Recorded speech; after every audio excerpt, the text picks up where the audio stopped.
О, ну що ти, розповідай, як справи? Як справи? Кіпсякас. Так і зліви. Лабадена, кіпсякас. Лабадена, кіпсякас. Я хотів попривітатися на усіх мовах, які я ведаю, але здравствуйте. День добрий. День добрий. Лабден. Лабден? Лабден. Ну, по-латвійську. По-литовську лабадена, а по-латвійську лабден. Як дивно, що гэты мовы выйшлі з расійскай. Гамарджоба. Гамарджоба. Что еще есть? Good morning. Good morning. Вось. Что, у меня учора здарылася пекла іммігранта, потому что я вось сижу, и мне максимально неёмко. Па-першае, гэта першы гікаўскі. Лабадена. Да-да. Пекла іммігранта. Я сиджу учора, я пайшоў у які, набыў сабе мандарынак. Вось. Пачысціў мандарынку, закидываю кавалак у рот, и трапляецца маленькая костка. Вось. И неяк так здарываецца выпадкова, блядь, что я яе раскусываю. И адчуваю, ведаеш, ну, крыху неёмка. Ага. Вось. Нешта, блядь, не так. Я сиджу першую, ну, я выплюнул гэтую костку, сижу хвилину и не разумею, что, почему я адчуваю себя настолько дзіўна. Я иду у ванную до люстэрка, адчыняю рот и достаю просто зуб. Цалкам? Цалкам. Прям, чувак, с коронём, как ты разумеў. Бо мандарынкі трэба есці толькі зімку. Это за то, что типу, это парушыў галоўнае правіла сусвету. Это на Новый год. Вось, прывітанне сябры, першы гікаўскі, наконец, урэшце рэшт мы запускаем трэці сезон, вось, з новай музыкай, з невялічкім афармленнем. Вадзім, піздані сюды які-небудзь мем, калі ласачка. Тут ведаеш, будуць выбухі. Да. Але я пастаўлю просто звычайныя малюнкі выбухаў. Вось, што у нас яшчэ здарылася? Я не ведаю, што у нас яшчэ. Ты пагуляў што-небудзь, паглядзеў? Я, господи, курва, матка боска, слухай. Што я паглядзеў? Па-першае, я паглядзеў здыхляшчыкаў. Царство здыхляшчыкаў — гэта анімацыйны, як бы, серыял, які распавядае гісторыю трох касманаўтаў, ну, амаль што касманаўтаў. Я не хочу гэта спойлерыць, але калі вам падабаецца нешта, што не звязана ніяк з зямлёю, то бок нешта касмічнае, вам абавязкова гэта трэба паглядзець. Што з маім голасам? Ты як Канье Уэст, якому впадло пракашляцца перад тым, як запісваць свае трэкі. Ну вось, гэта не той касмічны сусвет, калі ведаеш, рэжысёры паказваюць нешта касмічнае, нешта вось, ну, патупланетнае, як, ну, гэта інапланецянін, які крыху падобны на чалавека. Там такога няма. Там ты ад кожнага моманту, там амаль няма слоў, ну, амаль, але такое ўсё прыгожае. Я такі прям, вау, гэта кайф. Так што вельмі раю царство здыхляшчыкаў. Потым, што? Я пагуляў Disco Elysium. Я цалкам прайшоў Disco Elysium. Ты вылікаваў сваю гульнявую імпатэнцыю. Гэта, слухай, у мяне ось... не атрымліваецца. Я пісаў гэты жарт у Твіттеры. Можете падпісацца на Твиттер. Вось. Вось не вам, трэба. Вось вам не Вадзіма. О, курва. Вось. Я пагуляў Disco Elysium, які вылікаваў маю гульнявую імпатэнцыю, таму што да гэтага моманту я ввогуле ні ва што не хацеў гуляць, і у мяне не было сіл на гэта. Але калі... Самае цікавае, што мне не вельмі падабаецца чытаць, ну, потом, як я размаўляю, гэта зразумела. Вось. І Disco Elysium — гэта гульня, для тых, хто не ведае, гэта RPG, па-першае, дзе ты ствараеш свайго, якабы, копа. Вось. І уся гульня звязана на тэксце. Там няма баёўкі ўвогуле ніякай. Да, я ведаю, што там просто ніякай сістэмы. Так. Там же немагчыма ўвогуле з кімсьці драцца. Ну там ёсць выпадкі, калі ты можаш, але гэта таксама адбываецца ў тэксце. Так. Лучше 5. І некаторыя, ведаеш, зараз уяўляюць сабе гэта як, памятаеш, была браузерная гульня, дзе ты такі... Байцоўскі клуб. Ну, і ён таксама. Бо я памятаю, я гуляў у нешта звязанае з рыцарамі, вось, сярэднявечча. Там дахіра Ну так. розных. Там галоўнае было што? Данаты. Ну, тыпу. Слухай, я памятаю, была добрая браузерная гульня MyLands.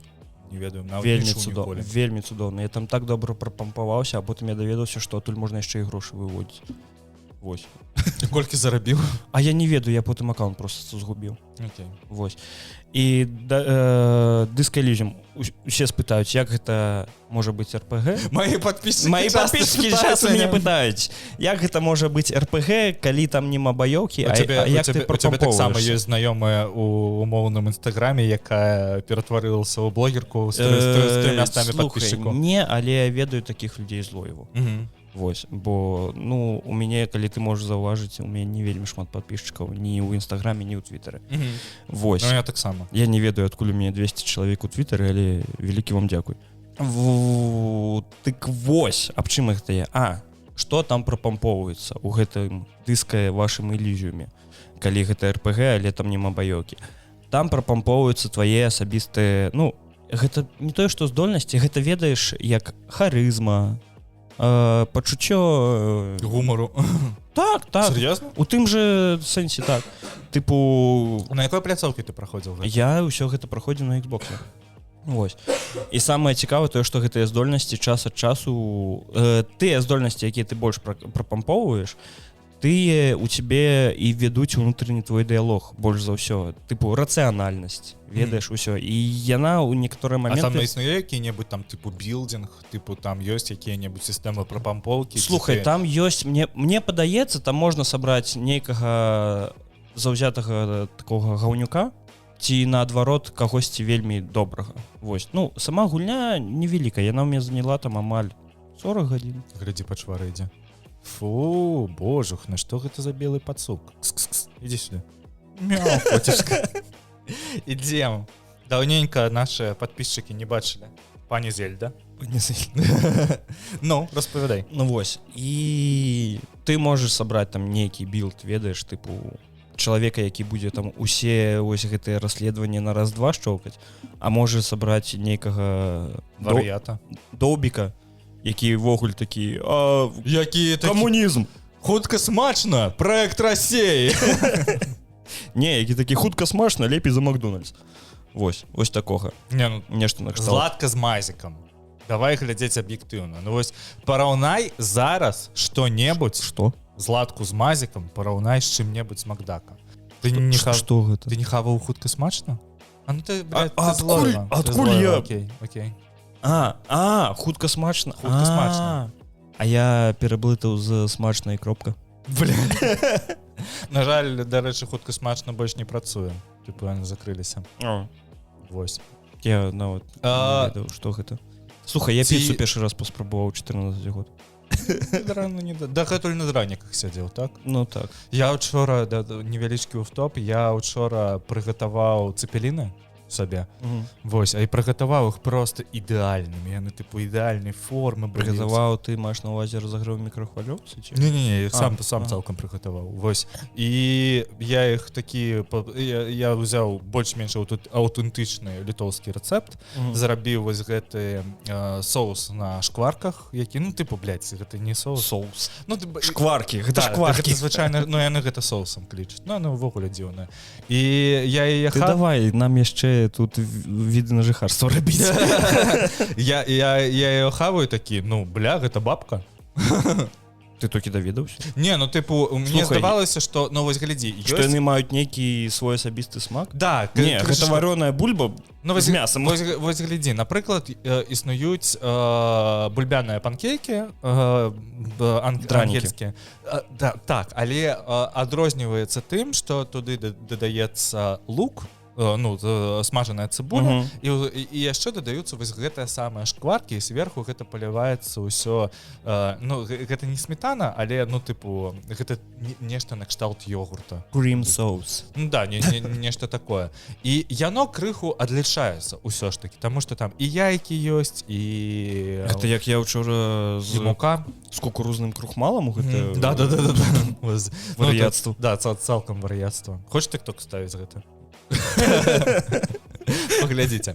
Вось.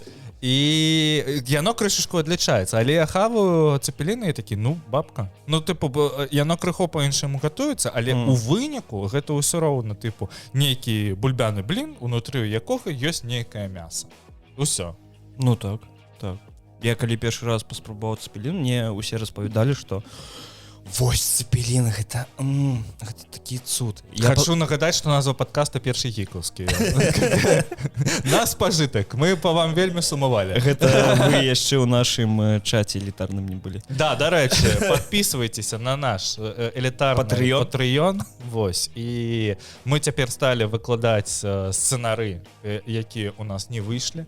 Першы сцэнар я выклаў пра расповед пра падкаст My Own Backyard, дзе хлопец злавіў злачынцу, які забіў дзяўчыну 30 год таму, і ў выніку ён знайшоў гэтага злачынцу, і яго ўсё ж таки пасадзілі ў турму. Вельмі цікавы расповед. Лонгрид хвілін на 40. Вось. Калісьці мы хацелі з гэтага зарабіць True Crime падкаст, але не атрымалася.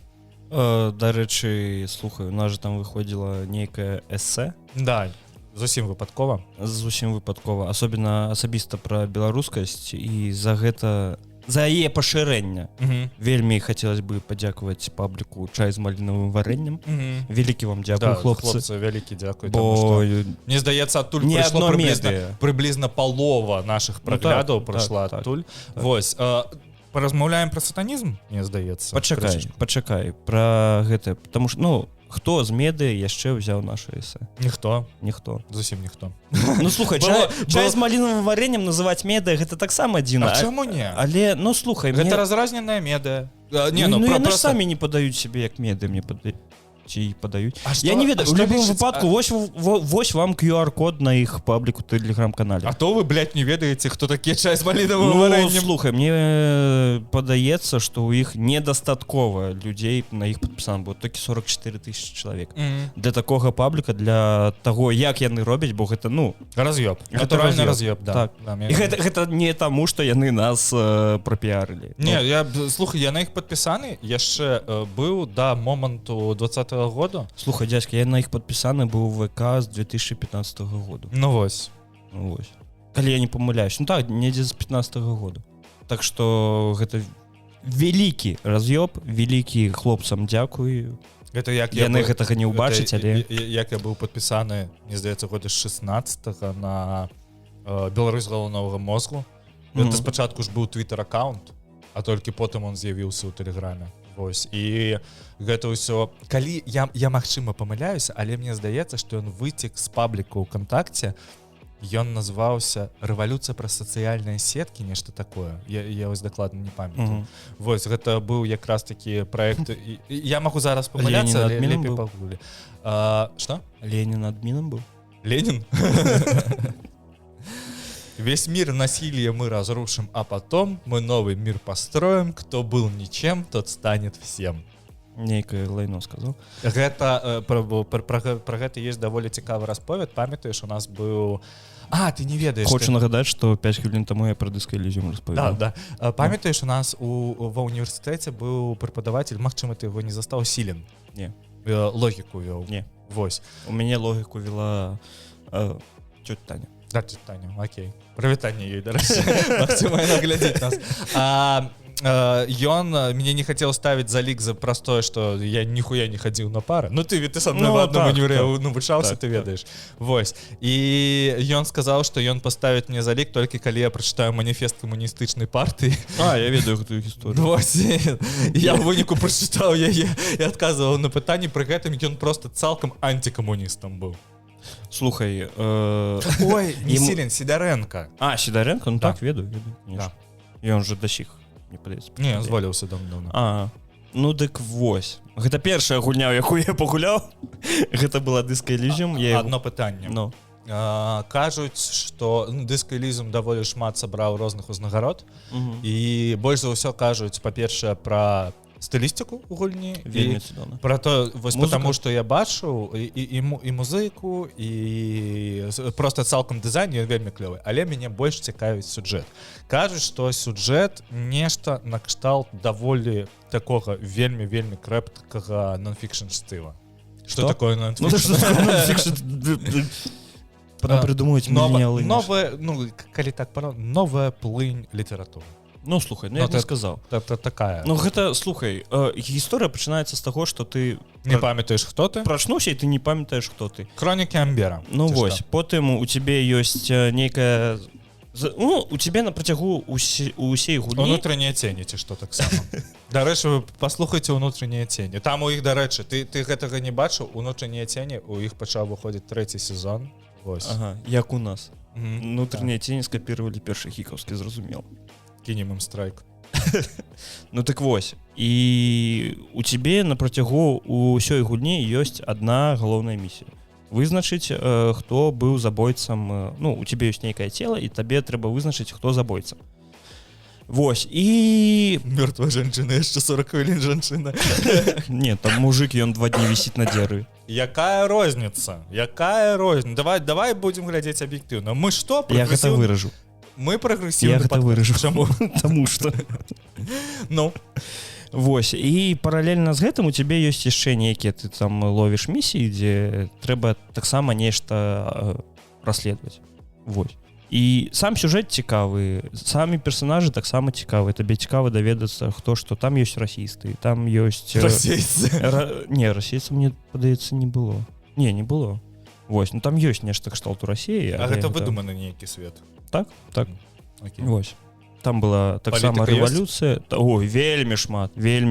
Там вельмі шмат камунізму, вельмі шмат палітыкі. Яно насамрэч дапамагае з гульнявай імпатэнцыяй? Мне дапамагло. Просто я не ведаю. Я кідаю ўсё, за што я бяруся. Я разумею, што мне ў бліжэйшы час не атрымаецца нармальна пагуляць у Baldur's Gate. Вось. Ну, таму што просто банальна не стаіць не толькі на гульні. Я не магу глядзець ні адзіны серыял, я не магу глядзець фільмы, я не магу чытаць кнігі. У мяне зараз са спажываннем контента цалкам дупа. Я не разумею, чаму, таму што я упершыню з 2010 года перастаў цалкам слухаць падкасты. Я вось учора, мне здаецца, упершыню за 1,5-2 месяцы я паслухаў у Лёшы Картыніка «IT-барады» на асноўным канале на расійскай мове. Ён выпусціў навуковае інтэрв'ю з чуваком, які займаецца даследаваннем чорных дыр. Вось. І у яго там такі даволі... Не, яно вельмі прышпільна, там даволі базіснае пытанне для людзей, які ў гэтым даволі мала. Не жартаваць пра былую. Вось. Ну. Распавядзі, як ты тык-ток было знайшоў. Не. Ну ты слухай. Короче, ладно, я распавядаю. Ён знайшоў тык-ток. Да я ўсё роўно гэта выражу. Якая розніца? Чувак, монтырую я. Ну ладно. Вось. І сюжэт прышпіл. Музыка. Ну слухай, музыка ў ёй працуе вельмі дзіўна, таму што калі ты знаходзішся ў тых лакацыях, дзе грае гэтая музыка, яна прям цябе раз'ёбвае. Вось. Але калі ты... Вось я не ведаю, ці можа толькі ў мяне так працавала, але калі я знайшоў плейліст у Spotify з Disco Elysium, я паслухаю такі, яно не працуе неяк, ведаеш. А вось набыў бы на вініле кружэлачку. Ты б з задавальненнем бы слухаў. Ну да, ёсць такое. З Baldur's Gate, дарэчы, таксама выйшаў саундтрэк на вініле? Не выйшаў. Не выйшаў? Не выйшаў. Я чытаў на вініле. Ці можа ён павінен выйсці? Я шукаў яго, няма. Я не ведаю, ці можа ўжо ёсць, скіньце спасылку, калі што. Вось, і што? Ну, карацей, асобна музыка Disco Elysium не працуе ад гульні. Вось, то бок яно павінна быць разам. Вось тады яно прям цябе раз'ёбвае. І ў той жа момант музыка з Baldur's Gate у мяне кожны дзень у плейлісце ў навушніках маіх. Вось, бо я такі вау. У меня за Аланом Вейком такое было. Я просто увесь саундтрек Алана Вейка заслухаў да дыр. Ну слухай, саундтрек Алана Вейка, там же, ну вось крыху такая сучасная музыка. Да, попсовая, да, даволі попсовая. Так. А вось ты уяві, у цябе умоўна бойка ў аду у пекле.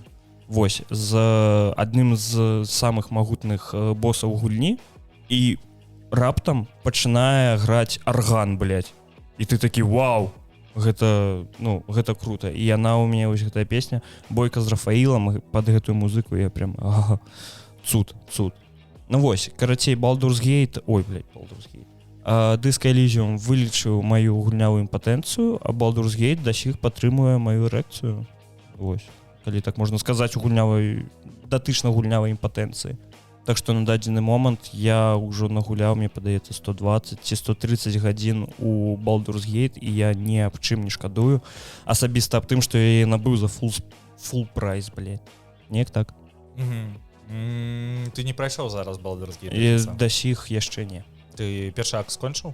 Я скончыў уже першы і другі акт, і я ўжо ў трэцім акце. У цябе адбылася такая херня, як у ўсіх людзей амаль, якія зараз праходзяць Baldur's Gate, што я яе скончу і пойду перапраходзіць нанова іншымі шляхамі, іншым класам. Слухай, у мяне гэта... А кім ты ўвогуле праходзіш Baldur's Gate? Хантер? Ну, умоўна Хантер, так. Ну, паляўнічы. Паляўнічы, так. Вось, без мультикласіравання, без гэтага ўсяго я вось на дадзены момант. Там ёсць кнопачка рэкамендаваныя параметры, каб просто не задумывацца пра ДНД-сістэму? Не. Вот для тыпу як Easy Game Club. Просто вось, напрыклад, як гэта было у Neverwinter Nights, у цябе заўжды было два спосабы праходзіць Neverwinter Nights. Ці ты запарваешся, ты чытаеш пра ДНД 3,5, ты мультикласіруеш, ты робіш білды, лезеш на форумы і гэтак далей. Ці там ёсць кнопка рэкамендаваная, якая сама прапамповае табе скілы? Да. Яна будуе самы стандартны білд. Вось, напрыклад, ты там береш якога-небудзь файтера, там умоўнага паладзіна, і он табе прапамповае самыя стандартныя навыкі, каб цябе просто не забівалі моба, а ты толькі сачыш за сюжэтам. Я б не сказаў, што наколькі я... А ўзровень складанасці які? Ты на лёгкам праходзіш ці на звычайным? Пасля лёгкага, ну нешта там сярэдні. Я не памятаю, бо там яны маюць назву, і іх вельмі шмат. Вось. І у кожнага свая назва. Слухай, ну мяне па-першу адразу ебалі вельмі моцна. Я вырашыў яго крыху панізіць, і мне падаецца там сярэдні ў мяне. Вось, і я на ім зараз гуляю вельмі прышпільна. І наколькі я не памыляюсь, то Baldur's Gate ён зроблены на 5-й рэдакцыі ДНД, а яна ж не такая складаная, як 3-я, мне падаецца. Я не ведаю, ну там такога нема. Там можна вельмі лёгка зафакапіць сваё праходжанне тым, што ты можаш нешта не так абраць. Ну, як у любой сістэме ДНД. Ну так, але вось пагуляўшы ў Baldur's Gate, мне падаецца, я зразумеў, што хацелі, ну вось, як бы... Што хацелі сказаць аўтар? Не, што хацелі данесці да цябе тыя аўтары, якія рабілі той же самы Fallout, якія сістэмы яны хацелі туды прыўнесці. Вось такое, ведаеш? Тыпу, ты крыху пачынаеш разумець гульні, якія выходзілі ў 2000-х, якія такі, то бок тады яны хацелі, каб гэта працавала вось так. Але у іх яно чамусьці не працавала, а ў Ларан яно працуе. Вось гэта даволі дзіўная думка, тому што вось калі бы там Baldur's Gate узяла гульню года, і калі вельмі так шмат людзей... Яна ўзяла гульню года. Ну, калі яна ўзяла гульню года, і шмат людзей пачало ухапляцца ёй. Шмат людзей, ты просто... Я думаю, ты зараз просто не бою пачнеш. Не. Просто гэта вельмі цікава, як старая РПГ, типу старого віду, партыйны РПГ, ну, так. Можа зараз даволі добра жыць, мець даволі нармальныя продажы, таму што па продажах, наколькі я дакладна памятаю, іх зараз нешта каля 3 мільёнаў штук было прададзена Baldur's Gate.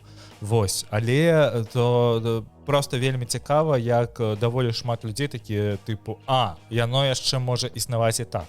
Таму што да Baldur's Gate выходзіла Pillars of Eternity, якая таксама больш-менш показала 2,5 мільёна. Але у Pillars of Eternity, ну яе даволі мала згуляла гульцоў, па-другое, Pillars of Eternity гэта просто пра такія моцныя велізарныя пласты тэксту, гэта просто дупа. Вось Baldur's Gate, дарэчы, гэта... Baldur's Gate таксама шмат тэксту. Так, але не настолькі як у... Ну просто калі там цікава. Калі ты гуляеш, там таксама цікава. І там вельмі цікавы сусвет. І дарэчы, калі вам спадабалася... І ў Disco Elysium таксама вельмі шмат тэксту. Калі вам спадабалася Baldur's Gate, я вам раю пагуляць у Pillars of Eternity 2 насамрэч. І прычым пры гэтым можна не гуляць у першую частку. Вы можете паглядзець там 10-хвілінны відос на Ютубе, каб зразумець, што адбывалася ў першай частцы і ўсё. Таму што, негледзячы на тое, што трэці Baldur's Gate з'яўляецца прямым працягам другога Baldur's Gate, не абавязкова гуляць у першы і другі Baldur's Gate, каб захапіцца. Таму што яны былі зроблены Ubisoft'ом. Яны былі зроблены BioWare. Ой. Прычым Ubisoft'ом, о курва. Прычым тым BioWare'ам, які яшчэ не сорамны на той момант быў. Вось яны пасля гэтага выпусцілі Neverwinter Nights, яны пасля гэтага выпусцілі Mass Effect і Dragon Age. Вось. То бок яшчэ даволі моцны пласт часу заставаўся, калі яны былі добрай кампаніяй. Вось. І цікава, што вельмі шмат людзей, якія ніколі не гулялі ў партыйны RPG, зацікавілись гэтым. Просто цікава, колькі, напрыклад, людзей захочуць паспрабаваць, напрыклад, настолкі пасля Baldur's Gate. Слухай, мне падаецца вельмі шмат. Вельмі шмат. Там, ну, а ты ж калі ўпершыню гуляеш у настольную гульню якую-небудзь, не абавязкова, што гэта павінна быць нешта на D&D сістэме. Манчкін. Напрыклад, Манчкін. У Манчкіне таксама вельмі цікавыя партыі. Яны сцёбныя, яны весёлыя. Ну так, слухай, ну Манчкін жа ён як і манаполія сярод гульцоў у настолкі. Так, гэта вельмі папсовая, і яна такая вельмі яна не вельмі попсовая, базисная, максімальна. Большасць усяго залежыць выключна ад рандому. Так, так. Вось. Ну вось гэта ж ты памятаеш свае вось першае адчуванне, калі ты пагуляў якую-небудзь настолку з непасрэдным гейммастарам, які вядзе ўсю гэтую гутарку. Ну гэта было вельмі даўно і гэта была D&D. Але гэта прышпільна вельмі. Ну так. І ты такі бляха, у гэтым есть такое пагружэнне моцнае, што ты насамрэч пачынаеш думаць як свой персонаж. На наступны дзень уже касцюм сабе пачынаеш. Ну да. За свайго леснога эльфа. У меня, дарэчы, была такая тэма, што калі мы пачалі крыху гуляць яшчэ ў Магілёве у настольнай гульні, я такі бляха прышпільна, там трэба не веду, мабыць, фігурку якую-небудзь замовіць. Што на мяне максімальна не падобна. Ну слухай, мяне вось да сіх мяне трымае Baldur's Gate, і я планую насамрэч яго прайсці другі раз. У мяне быў выпадак, калі я просто пахерыў 30 з чымсьці гадзін сохранення у гульне. Я просто заходжу на сваім цудоўным Xbox'е у Baldur's Gate, а у мяне просто адкатвае сохранение на 30 гадзін назад. Да, там была праблема. Ну вось. І я такі цудоўна, і мне увесь другі акт, ну амаль увесь, там я яго на той момант не до конца прайшоў, мне яго прыйшлося праходзіць нанова. І я яго прайшоў ввогуле іншым шляхам. Без пакутаў. Ну так. Па-першае, я ўжо ведаў, куды мне трэба ісці, куды мне не трэба ісці. Ну добра, там везде трэба ісці. Вось. Але, напрыклад, калі першы раз мне прыйшлося драцца з 3 босамі, то на другое праходжанне я драўся ні з кім. Вось, я просто вынудзіў босаў забіць саміх сябе. Я такі цудоўна. Вось. А калі у цябе яшчэ здольнасці лецідаў цалкам адкрываюцца, о курва, там увогуле геймплей мяняецца. Прикольно. На рахунок гэтага была таксама вельмі цікавая сістэма. У Neverwinter Nights 2 было вельмі моцнае DLC Mask of Betrayer. І там таксама даволі падобныя тэмы. Там не паразіты ў цябе падсяляюць, там просто у цябе пачвара усяляецца. Вось. І яна таксама з часам адкрывае сістэму, якая цалкам змяняе геймплей, цалкам змяняе сістэму прапампоўкі, у цябе цалкам новыя здольнасці, у цябе цалкам новае ўсё, што датычыцца баёўкі, у цябе даволі шмат открываецца новых, я не ведаю, эліціды открываюць новыя спосабы ўзаемадзейнічаць, напрыклад, у дыалогах. Так. Ну, вось, ну, але там такі момант, што ў некаторых моментах ты можаш гэты спосаб працуе толькі з тымі, у каго таксама ёсць эліцід у галаве. Вось. Прышпільна. Так. Ну, блин, я за тебе вельмі рады. Я 100% паспрабую. У меня зараз будзе не вельмі шмат часу, тому што у меня з'яўляецца новая праца. І я ўсё роўна я сабе хутчэй за ўсё ў пачатку новага месяца ў сакавіку набуду гэтым, як он клічыцца, божух нам. Disco Elysium? Да, я сабе ў любым выпадку набуду Disco Elysium, але хутчэй за ўсё набуду яго на Nintendo Switch. І не ведаю, дарэчы, як он працуе, трэба, мне здаецца, які-небудзь агляд. Ну, слухай, уже столькі год прайшло, мне падаецца, яго аптымізавалі хоць не. Ну, але табе там нічога не трэба. Трэба вочы, каб чытаць. Але я не ведаю, на свіче табе будзе цяжка з тэкстам. Бо, напрыклад, я на том же самом баксе, я яго павялічыў. Вось. Ну, гэта ж таксама залежыць ад тэлевізара, а ў мяне тэлевізар, ну, амаль як у цябе. Толькі крыху болей. А у мяне яшчэ і тэлевізар, дарэчы, не Full HD нават. Ён 1260. Мне падаецца, мне таксама. Я не памятаю. Кароче, ён атрымліваецца, ён, грубо кажучы, і HD-шны. Вось. Так. І гэта, канешне, даволі дзіўнае адчуванне, калі ў цябе быў ахуенны 4К телек з вельмі добрай аледаўскай матрыцай і ўсё такое, а пасля гэтага ты такі мак-мак, яку гэта гуляць, бля? Я нічога не бачу. Ну. Вось, і, дарэчы, у Baldur's Gate я гуляю на геймпадзе. Я адразу нам наш падпісчык Гаўруш казаў аб тым, што у яго там нейкі сябр перайшоў з геймпаду на клавіатуру, на клавамыш, яму стало значна лепей, але я не ведаю, пагуляць гадзіны 4 на геймпадзе, і я звык да гэтага, ну, стало вельмі прышпільна. А каб ты разумеў, гадзіны 4 у Baldur's Gate, гэта, ну, ты нічога там не зробіш. Я памятаю, калі ты набываў сабе Nintendo Switch, ты мне казаў, бляха, я ні адну гульню не прайшоў у сваім жыцці на геймпадзе, як увогуле ў гэта гуляць. А я табе казаў, што пасля гэтага, як ты звыкнеш, ты не будзеш разумець, як увогуле можна гуляць на клавамышы. Не, слухай, я да сіх не ўмею ў шутары гуляць на геймпадзе. А ты, чувак, ты не зусім гуляеш у шутары, давай вось, блядь, аб'ектыўна. Слухай, ну гэта ж незручна, калі ты можаш на клавамышы просто ўзяць, зрабіць вось так, і ты ўжо глядзіш у іншы бок. І ў той момант на геймпадзе табе трэба весці прыцэл, пакуль ён цалкам павернецца. Пра макросы ніхера не шоў, да? Ой, да іди ты ў сраку, бля. А можна мне, каб яно зразу з коробкі працавала? Ну, пук-пук, серк-серк, блядь. Ну, падлажы клаву мышу, гуляю шутары. Калі табе... Ты ж так кіберпанк праходзіў. І што? Падох? Здрасце. Пізду пакрасці. Кіберпанк я праходзіў на клавамышы. Ну, так я пра гэта і кажу, кіберпанк праходзіў на клавамышы, на Xbox і не памёр.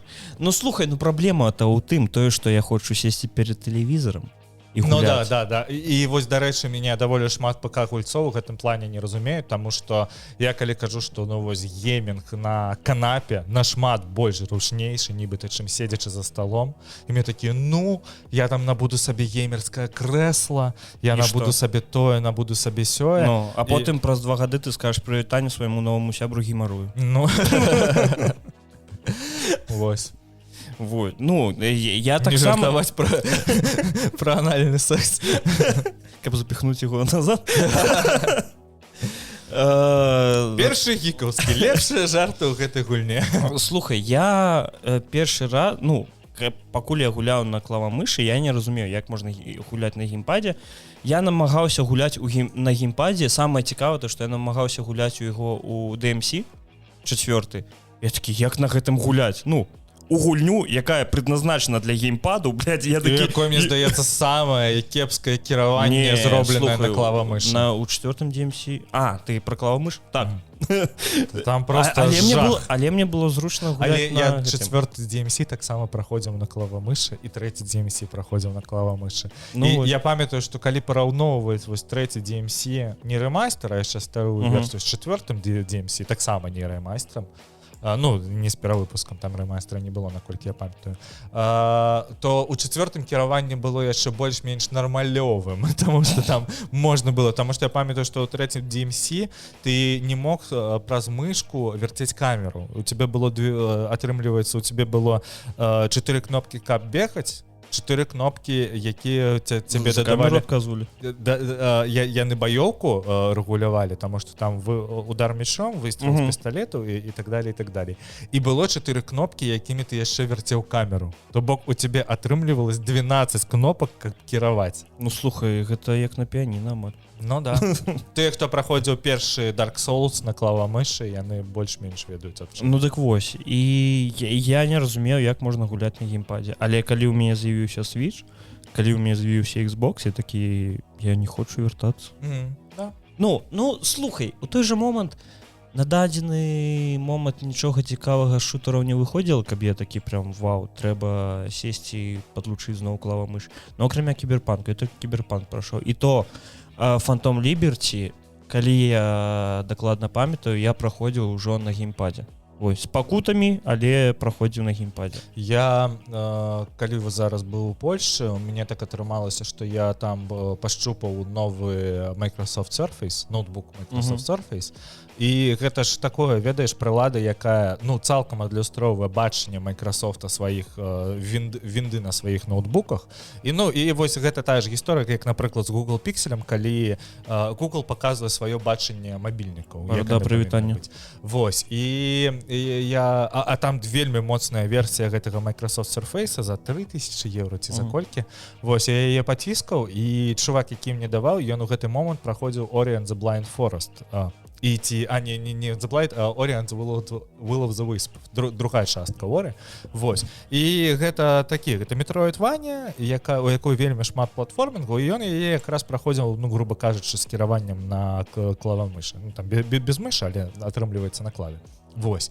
І я такі, бляха, ну, гэта, ну, максімальна незручна, таму што, ну, у платформер гуляць. Ну, для мяне гэта максімальна незразумела, таму што я такі, ну, набудь сабе геймпад. Калі ты хочаш, ну, ты, тыпу, просто максімальную аддиктыўнасць атрымаць ад таго, што ты робіш у Ori and the Blind Forest. Што атрымаць? Аддиктыўнасць.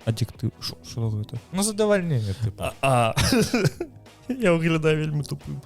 Вось, ну... Слухай, я не ведаю, бо Ori я праходзіў на Xbox на геймпадзе. Аддиктыўнае, гэта деструктыўнае, божухнае, пераблытаў слово. Зараз будзе, блядь. Добра, гэта... Тупы! Гэта не я тупы! Так вось, я... Satisfying, я хацеў сказаць. Задавальненне. Блядь, а сказаць на беларускай задавальненне, не? Ну, я хацеў паказацца, ну, модным хоць крышачку. Ну, тыпу, то я ж павінен... Галоўна, які фэшн... Да, у мяне ёсць пара знаёмыя, якія пераехалі да Польшчы 2 гады таму, і ведаеш, гэта тыя беларусы, яны не, ну, тыпу, ім было впадло, здаецца, навучаць беларускую мову, яны адразу пачалі навучаць польскую, і гэта вельмі прышпільна з імі камунікаваць зараз, таму што яны такі... пра слова, польскае слова? Да, і гэта зроблена, ведаеш, ну, максімальна спецыйна, ну, максімальна, ну, яна такая, тыпу, ну, вось моя вышэйшая выкшталцэнасць, я такі, адукацыя. Вось. Кароч, блядь. І ты бачыш, што чалавек у сваёй гаворкі... Я быў такім же. У сваёй гаворкі ён максімальна падбірае словы, каб іх максімальна замяняць вось гэтымі паланізмамі для таго, каб вось... Я быў цалкам такім же, калі павярнуўся з Польшы. І я размаўляў з хлопцам, яго Дзіма клічуць, і я там нешта казаў, і я такі... І я выкарыстаў у выразе слова дрэнна, і ён такі кепска. Пайшоў сраку. Да, смак чыст рукоў, ёбала. Дзіма, калі ты гэта глядзіш, не круць. Просто посмак чыст рукоў. Вось. Так вось, Ori.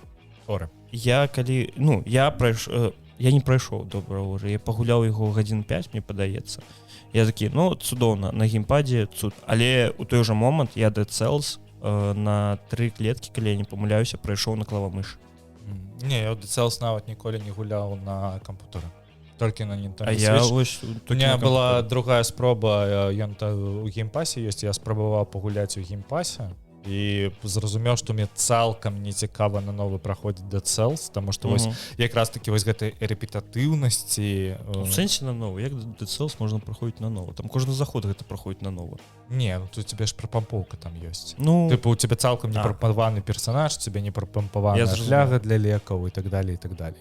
І потым жа у тебя ёсць магчымасць у тебе ёсць магчымасць атрымліваць зброю, якую ты ўжо знаходзіў, і она у тебе валяецца ў самай першай комнаце зброя, шчыт і пісталет. Вось.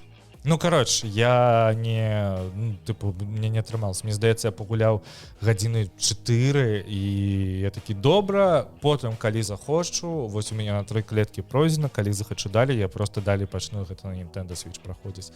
Я, ведаеш што, я паспрабаваў нанова, я даволі даўно набыў сабе Moonlighter, калі ты ведаеш, вось.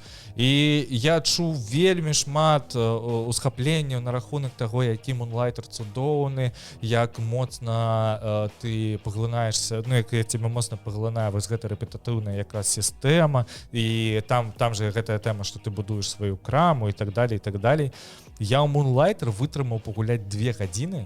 Слухай, я так сам. І яна, ну, зусім ніяк не заходзіць. Вось у мяне 2 такія гульні, Enter the Gungeon і Moonlighter. Яны абедзве ў мяне набыты, пры гэтым, каб ты разумеў, моя дзяўчына, блядь, у Enter the Gungeon гуляе, мне здаецца, заўсёды. Тыпу, у яе зараз застаўся мой Switch, і, тыпу, у яе да халеры там гульня на аккаунце, яна можа там, напрыклад, пагуляць у новую Зельду, Ведьмара, але яна ўсё роўна гуляе у Enter the Gungeon, які яна прайшла разы 4, блядь. І прычым, ведаеш што, калі яна гуляе ў Enter the Gungeon, я сябе адчуваю, і вось як ты быў маленькім хлопцам і глядзеў, напрыклад, як там, не ведаю, старшы твой брат гуляе на кансолі, у якога нашмат вышэйшы скіл, і яна гуляе ў Enter the Gungeon, я гляджу на геймплей, такі, блядь, як?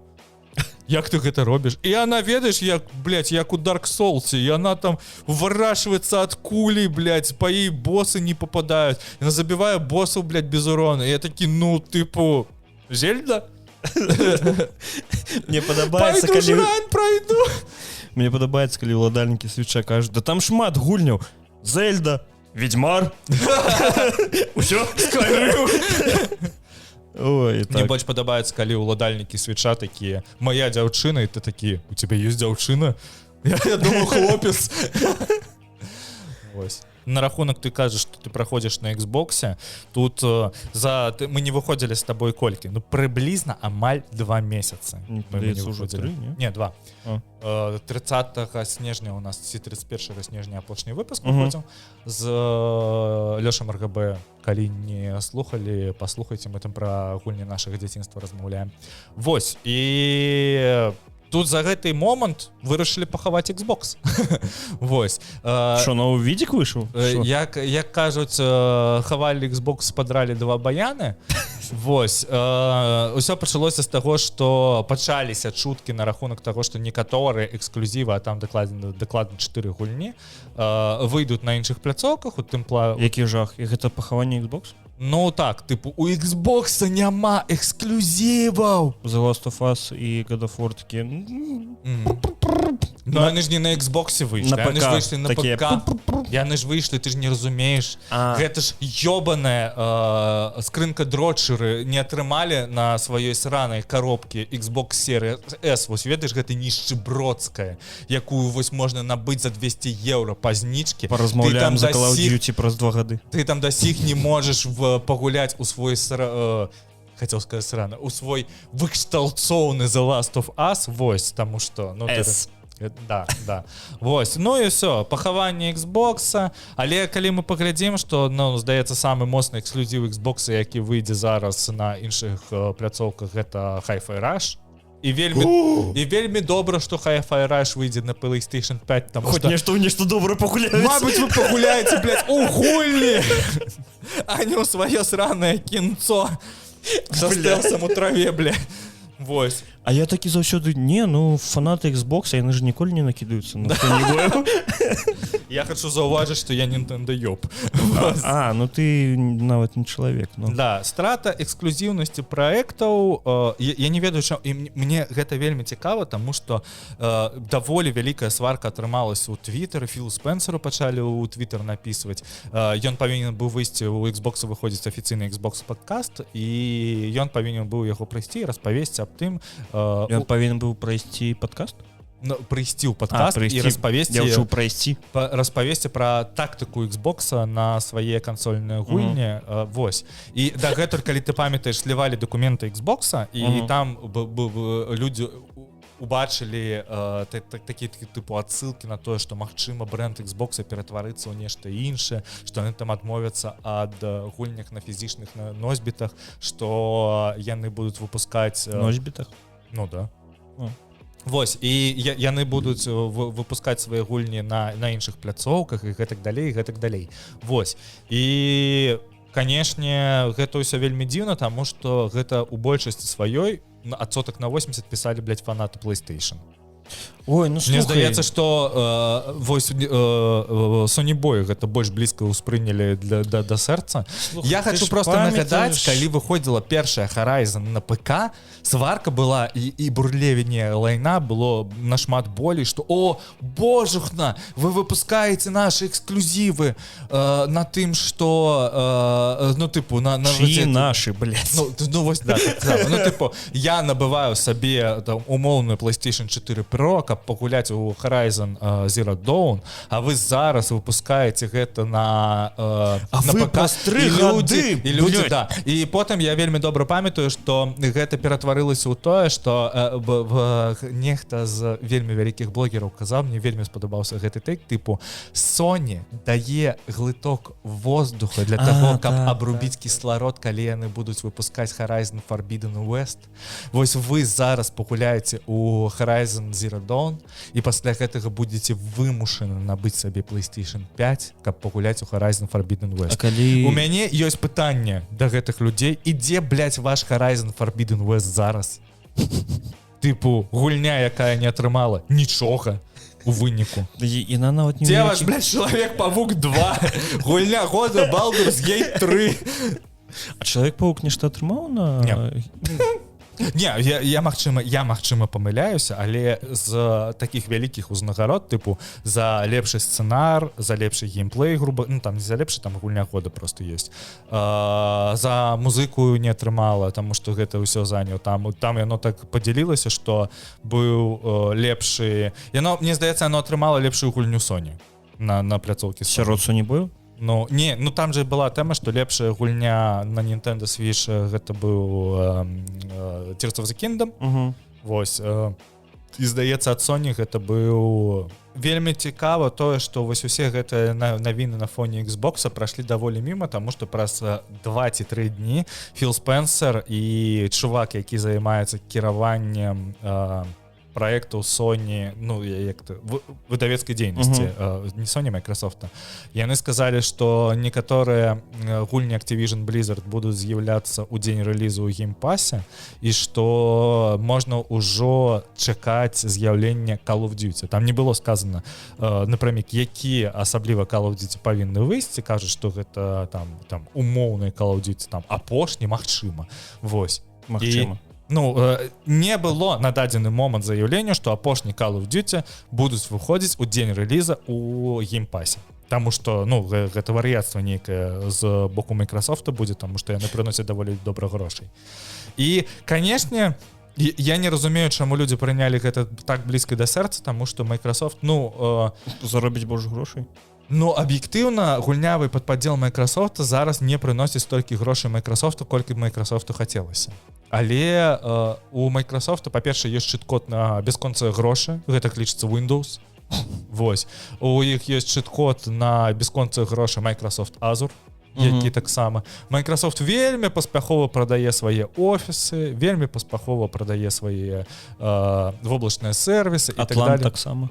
і так далей і так далей. Вось таму канешне для Sony, для якой гульнявы бізнес гэта галоўны бізнес Sony, таму што Sony не зарабляе столькі грошай з таго што яны робяць навушнікі, не зарабляюць столькі грошай навушнікі прышпільныя прышпільныя, я не спору, няма ніякіх спрэчак, але яны не зарабляюць столькі грошай, напрыклад, са сваіх тэлевізараў, яны не зарабляюць столькі грошай. Ты памятаеш, што ў іх ёсць мабільны падпадзел і мабільнікі Sony яшчэ выходзяць на андроідах час ад часу, раз на 2 гады нешта выходзіць.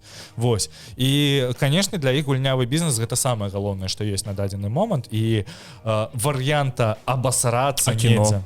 Ну там Sony Pictures і Sony Media Group гэта крыху іншая Sony, якая займаецца вырабкай розных жалезных вырашэнняў.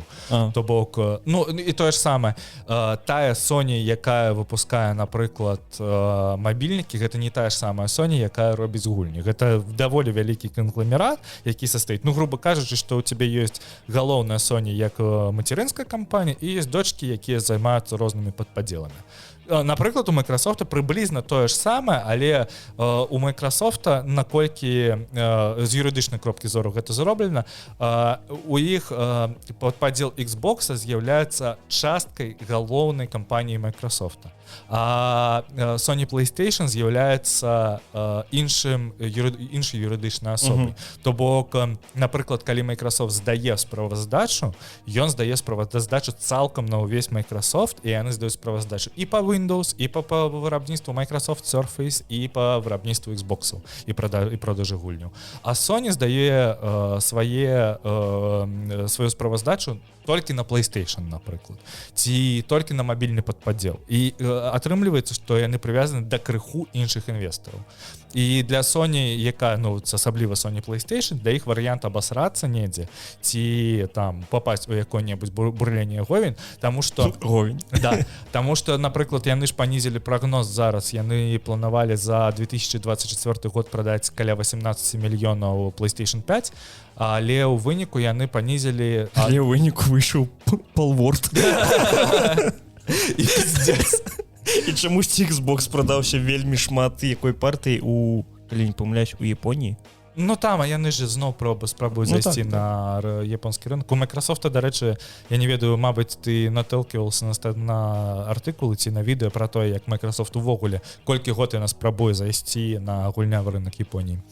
Вось. І, кароч, моя думка ў тым, што яны ж панізілі зараз чаканні ад продажы кансолей, і ў выніку чаго у іх там не вельмі значна праселі акцыі, але пра гэта, мне здаецца, напісалі ўсе СМІ пра тое, што яны панізілі на 4 мільёна прылад свае чаканні продажай. Вось. І таксама ёсць жа агульная вось гэтая тэндэнцыя, таму што і Switch зараз, груба кажучы, перанеслі на 2025 год, таму што яны хочуць. Switch вельмі добра прадаецца, і хутчэй за ўсё Nintendo Switch зараз будзе кансолю топ-1 па продажам у міры за ўвесь час існавання гульнявага бізнесу. Зараз гэта PlayStation... не PlayStation 2, Nintendo Wii, мне здаецца, на першым месцы. PlayStation 2. Не. PlayStation? І не 2, а 4, калі я не памыляюсь. Не, 2. Самая прадаваемая двойка была. Таму што ў якісьці момант просто PlayStation 2, калі вось выйшла PlayStation 3, PlayStation 2 сталі прадаваць спачатку па 190 баксаў, потым па 90 баксаў. Слухай, цікава, што PlayStation 2 155 мільёнаў, Nintendo DS 154 мільёны, а Nintendo Switch 122 мільёны. Потым ідзе Game Boy 118 мільёнаў, потым PlayStation 4 117 мільёнаў. І, здаецца, калі браць Xbox, самы паспяховы будзе Xbox 360, і ён дзе-небудзь на 10-м месцы будзе. Магчыма. Ну, таму што ён не павінен нават паказвацца ў гэтым чарце. Ну, так, у топ-5 яго няма. Ну, трэба сказаць, што такі хатні рынок для Xbox гэта заўжды была Амерыка. Таму што гэта ж даволі празрыстая думка, таму што калісьці ў Амерыцы кіравала Sega, і калі глядзець, то у пятым пакаленні самая галоўная кансоль у Амерыкі была Sega Dreamcast, якой потым, калі вы гэтага не ведаеце, просто ёсць вельмі раз'ёбная дакументалка пра Sega Dreamcast.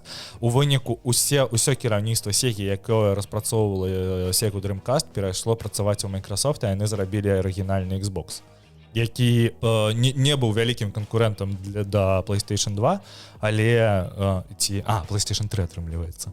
Але у выніку заваяваў вельмі шмат фанатаў, і Xbox 360 гэта была рэвалюцыйная кансоль у тым плане, што гэта быў першы медыа-цэнтр, таму што у яго быў там і хард-дыскі, ён мог пампаваць абнаўленне, ён вельмі лёгка прашываўся. Коді плеер, дарэчы, з'явіўся, які зараз жыве, квітне, пахне і да сіх з'яўляецца галоўным медыаплеерам на рынку, і там ніякі VLK яго нават паціснуць не можа. Вось. Слухай, я знайшоў некую такую цікавую статыстыку, то што за люты 23-го года 27 гульн змаглі перайсці продажы як мінімум 1 мільён. 27 гульн. І 19 з іх гэта гульні Nintendo. Да. Факт. Ну, таму што вельмі шмат Nintendo Switch'ей. Вельмі шмат. Ну, так і дзяцей немало гуляе. Ну, да. Ну, типу, дарослыя ж людзі, яны не будуць гуляць у Nintendo Switch. Дарослыя людзі гуляюць у PlayStation 5. Так. У Spider-Man. У першага якога з PS Plus убралі, калі другі выходзіў. Ну, да. Я не разумею гэтага. Гэта гульня вашай жа кампаніі. На які чэльс вы прыбіраеце яе перад выхадам другой часткі гэтай жа гульні? Просто. Табе прычына трэба, ці што? Ну давайте без антисемітізму. Ну, просто сраная. Сраная, так. Вось. Ну я просто не разумею. Гэта як бы, ведаеш, выходзіў бы Starfield 2, і Microsoft такія: Starfield 1 прыбіраем з геймпасу. Ну і добра. А ты уяві, як бы, ну, які бурленне говень пачались бы ў Твиттары. Яшчэ адны пахаванні Xboxa пачались бы просто ў гэты момант. Але калі Sony, гэта ніхто не... Не, ну, конечно, чувак, зараз Sony як умоўнай кампаніі, якая лідер на гэтым рынку, ёй даволі шмат сыходзіць з рук. Типу, ну, Sony як вельмі шмат сходзіць з рук Nintendo, насамрэч. Таму што, напрыклад, зараз ніхто не кажа, што Nintendo eShop на 90% забіты нейкім гаўном, таму што там 2 гады таму пачалося нейкае вар'яцтва. Гэта просто, па-першае, запаланілі мабільныя гульні, па-другое, запаланілі просто вось гэта асет-фліпы, дзе чувакі, блядь, робяць гульню, я не ведаю, за 2 вечара, якія просто з бесплатных асетаў кліпаюць нейкую херню, і там же зараз быў даволі моцны скандал на рахунак таго, што там пачалі з'яўляцца порна-гульні. Ну, не порна, ну, типу, такія эратычныя. Чувакі просто взялі нейкі рухавік, дзе складаюць мазайку. Вось. І просто накенеравалі праз штучны інтэлект нейкіх відарысаў з вайфу, якія просто разапранаюцца. І гэта вельмі цікава, што ты складаеш відарыс, і вось памятаеш, як гэта было там у гульні ў дурака на мабільным тэлефоне? Ці ў шашкі, ці ў паддаўкі таксама. У цябе гэтая ж дзяўчына, яна разапраналася і здымала элемент вопраткі. Там нахуй такога няма, яны просто іншы відарыс, блядь, паказваюць, які крыху больш разапрануты.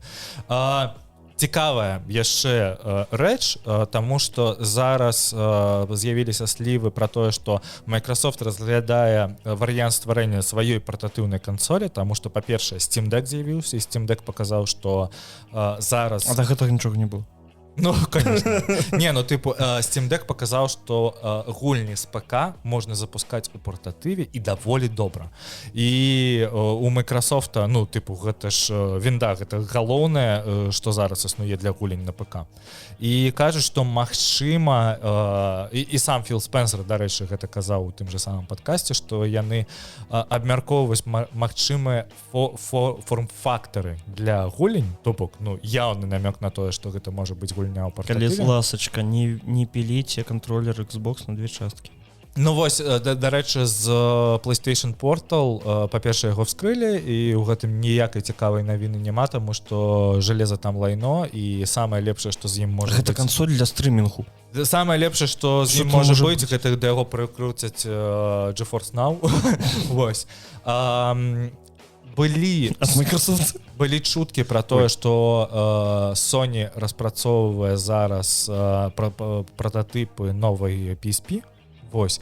Але ў выніку там неяк так атрымалася, што яны можа і не распрацоўваюць, то бок у іх 100% мы можа робім, а можа не робім, а можа пашоў ты. Гэта ўсё казаў блогер, які займаецца слівамі па прыладах, якія выходзяць на працэсарах AMD, і што нібыта яны распрацоўваюць гэтую штуку на працэсары якраз ад AMD.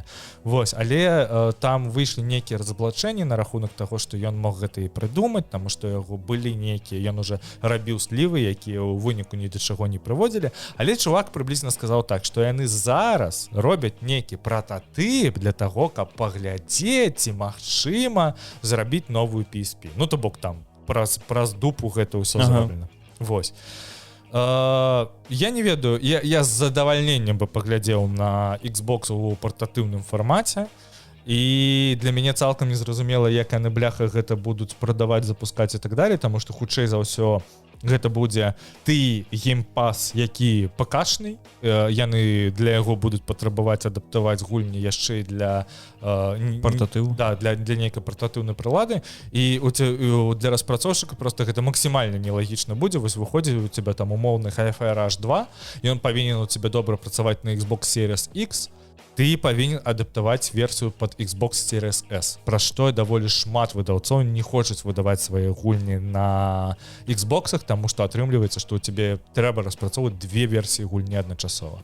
І трэба будзе яшчэ яе адаптаваць і пад як мінімум кіраванне пад нейкую партатыўную кансоль. Ну то бок зусім пиздец. Ну слухай, ну, адаптаваць под якую-небудзь партатыўную кансоль ты маеш на ўвазе кансоль ад Xboxу? Ну, кіраванне, мне падаецца, там не будзе неяк атлічацца ад таго, што ты мееш на самым Xboxе. Хутчэй за ўсё так, ну магчыма, гэта будуць нейкія налады інтэрфейсу. Мне падаецца, больш цяжка под які-небудзь iPhone адаптаваць кіраванне. Вось пра гэта ведаеш, што, ну, вось выйшаў, напрыклад, Resident Evil 4, які цалкам гаўно атрымаўся, ну, з боку аптымізацыі. Так. Вось, таму што сама гульня добрая. Сама гульня добрая, але ў выніку ты гуляеш, ну, там у 15 FPS і, ну, кароче, гэта ўсё вар'яцтва. Больш-менш зразумелым атрымаўся Death Stranding, таму што у яго ўсё ж магчыма гуляць. Магчыма, але гэта раптоўныя загрузкі? Да. По 20 гигабайт. Да, таму што App Store мае абмежаванне на запампоўку, таму што гэта даволі дзіўна з боку Apple. І вось, дарэчы, выйшаў уже Vision Pro, і таксама упершыню Apple выпускае сваю аперацыйную сістэму, якая цалкам недапрацаваная, у якой даволі шмат багаў, якая даволі странная па юзабіліці і так далее, і так далее. Як мне падаецца, Apple Vision можна лічыць такім, ведаеш, дэма-версіі таго, што нас чакае ў будучыні. Я ўсур'ёз лічу, што гэта дзеўкіт. Насамрэч. Так, бо мне падаецца, ну... Як першыя, вось калі ты памятаеш, першыя Apple Watch такімі выходзілі. У тебе першыя Apple Watch каштавалі 500 еўра, і было цалкам незразумела, нахуй яны трэба. Я да сих не разумею.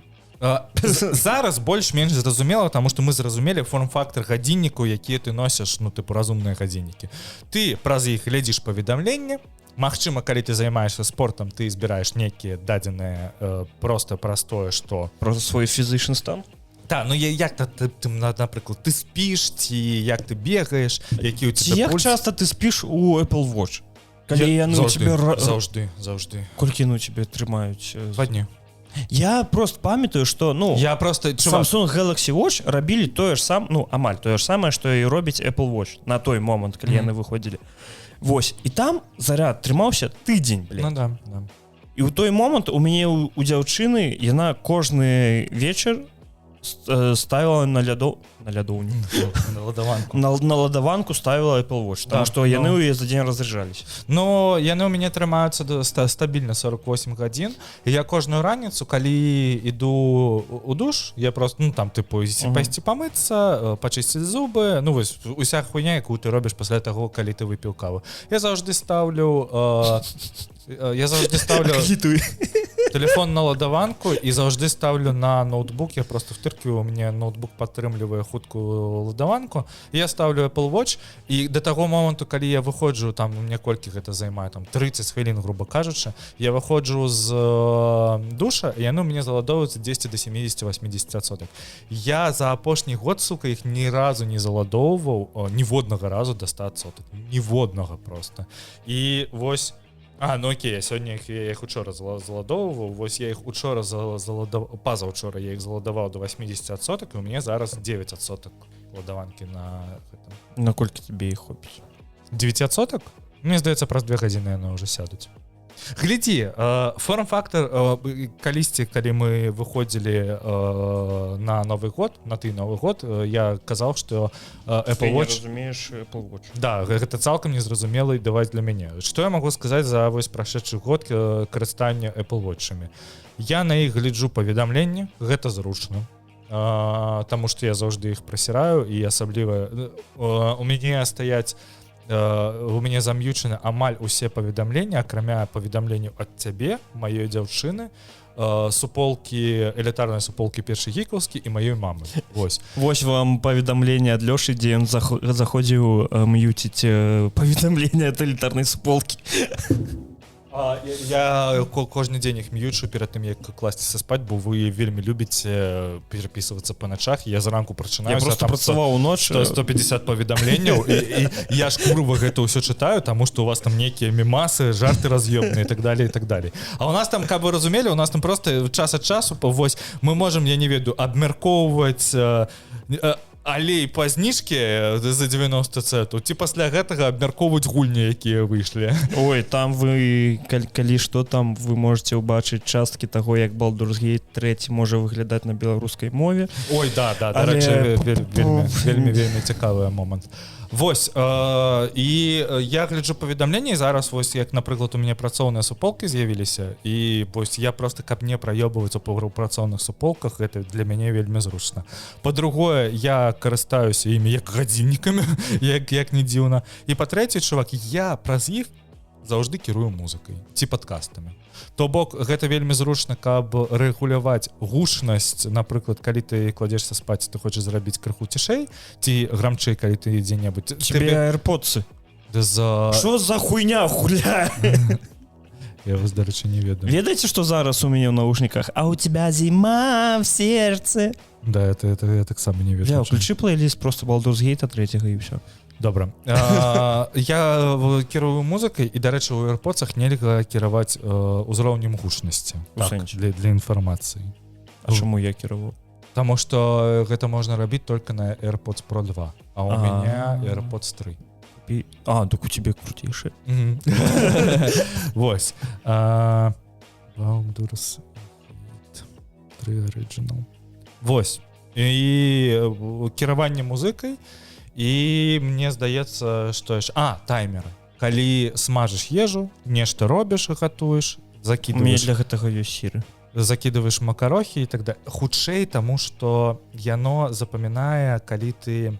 Зараз пакажу, я не ведаю, ці будзе гэта бачна. Для тых, хто нас зараз будзе глядзець у відэо, пакажу. Вось, яно, кароч, запамінае... Колькі таймераў у тебе ёсць? Ён запамінае апошнія таймеры усе. І тыпу яны просто ў спісе. І паколькі я там смажу заўжды, вару макароны ці нешта такое, у меня тут заўжды ёсць таймер, напрыклад, на 9 хвілін, таму што стандартная барыла варыцца 9 хвілін. Але ж ты можаш тое ж самае зрабіць на айфоне. Канешне, але гадзіннікі ўжо вісяць на цябе, а тэлефон не заўжды ты трымаеш в руках. Не заўжды побач, чувак. Тыпу, я вось не маю звычкі, трымаць тэлефон тады, калі я гатую. Таму што у мяне стандарт, я кідаю тэлефон на ладаванку, всоўваю AirPods, врубаю падкаст і іду гатаваць. На дадзены момант з усіх фішак, які Apple Watch, які ты назваў, гэта таймер, і таму я яшчэ... І рэгулявання гучнасці. І таму я яшчэ год таму сказаў, што калі вы хаціце нешта з такім функцыяналам, таму што болей вы нічым хутчэй за ўсё карыстацца. Набудзьце тэлефон. Набудзьце сабе Mi Band за $20, і ўсё. Мне падаецца, з Аліэкспрэсу за 5 можна замовіць. Ну, короче, вы ў любым выпадку вы можете набыць гэты там умоўна там гэтых зараз смарт-браслетаў просто ёб твою мать колькі просто на любы густ і смак. Вось. Я да сіх прытрымліваюсь той тэорыі, тое, што пакуль смарт-гадзіннік не будзе мець вельмі добры функцыянал, які мяне зацікавіць, і ён не будзе круглым, блядь, я яго не набуду. Мне на гэта я не могу, мне форм-фактор я вельмі нават зараз бесіць. гляджу на тыя аплікацыі, якія ў мяне ўсталяваны па-перша, у мяне я ніякіх дадатковых аплікацый не ўсталёўваю сюды. Ну, але ёсць магчымасць там банкаўскія прылады і так далее, там, напрыклад, блядь, хутка паглядзець свой банкаўскі рахунак, колькі у тебя грошай засталося, я гэтым не карыстаюся. Я думаю, што я буду карыстацца аплатай Apple Pay праз гадзіннікі, таму што што ты па ім ёбну. Заблокаваць іх. Іх накрываюць рукой. Ну вось, нават, напрыклад, я зараз адкрыў сваю картку, і я магу тыпу адразу расплаціцца. Я гэтым карыстаўся, мне здаецца, разы 2 за гэты год, і я заўжды забываю тое, што я магу гэта рабіць. У мяне настолькі вось есть гэты скрипт, што я павінен дастаць телефон, заплаціць телефон. 2 разы ціснуць і ўсё. Так. Ну здесь таксама ты 2 разы ціснеш на клавішу, у цябе выкліківаецца Apple Pay, і ты таксама плаціш. Так, але у цябе ну вось глядзі, і ты не павінен мець телефон для гэтага. У нас побач адна крама, у якой ты заўсёды прабіваеш зніжку з телефону. Да. То бок у любым выпадку тебе телефон заўсёды ў рукі. Прычым тваёй картай для зніжак. Дарэчы, трэба, каб ты мне скінуў, бо ў мяне зноў вылецела гэта літоўская цудоўная аплікацыя. Да, у мяне таксама, і я самае што цікава, я ж сваёй картай дагэтуль карыстаўся. І у мяне вылецела з аплікацыі мой аккаунт, і цяпер мне кажа, што такога аккаунта не існуе. Але гэтая картка ў мяне ёсць фізічна, і яна працуе. Я просто не люблю з сабой насіць фізічныя карты. Ты ж можаш просто картку убіць у аплікацыю, і яно... Ён не дае зайсці, он паказвае, што такой карткі няма. У мяне... Але пры гэтым зніжка прабіваецца. Ну, добра, не аб гэтым. Аб чым мы гаварылі? Apple Watch. Карацей, я не ведаю. Сэнсоўная херня цалкам. Вось на 1000%, глядзі, Mi Band трымаецца там тыдзень ці 2 тыдня.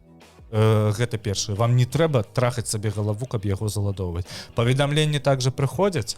Магчыма, я не ведаю, ці ёсць там які-небудзь сервіс аплаты, ці можна там умоўны Google Pay падлучыць, каб расплачвацца. Там 100% ёсць якая-небудзь кітайская сістэма тыпу WeChat Pay, там я не ведаю, як яна ключыцца. Але скрипт таго, што вы будете карыстацца аплатай на сваіх гадзінніках, ну я не ведаю, магчыма, сярод нашых слухачоў ёсць зараз нехта, хто нам напіша ў каментарах, што я вось кожны дзень карыстаюся аплатай пра свае гадзіннікі. Можна?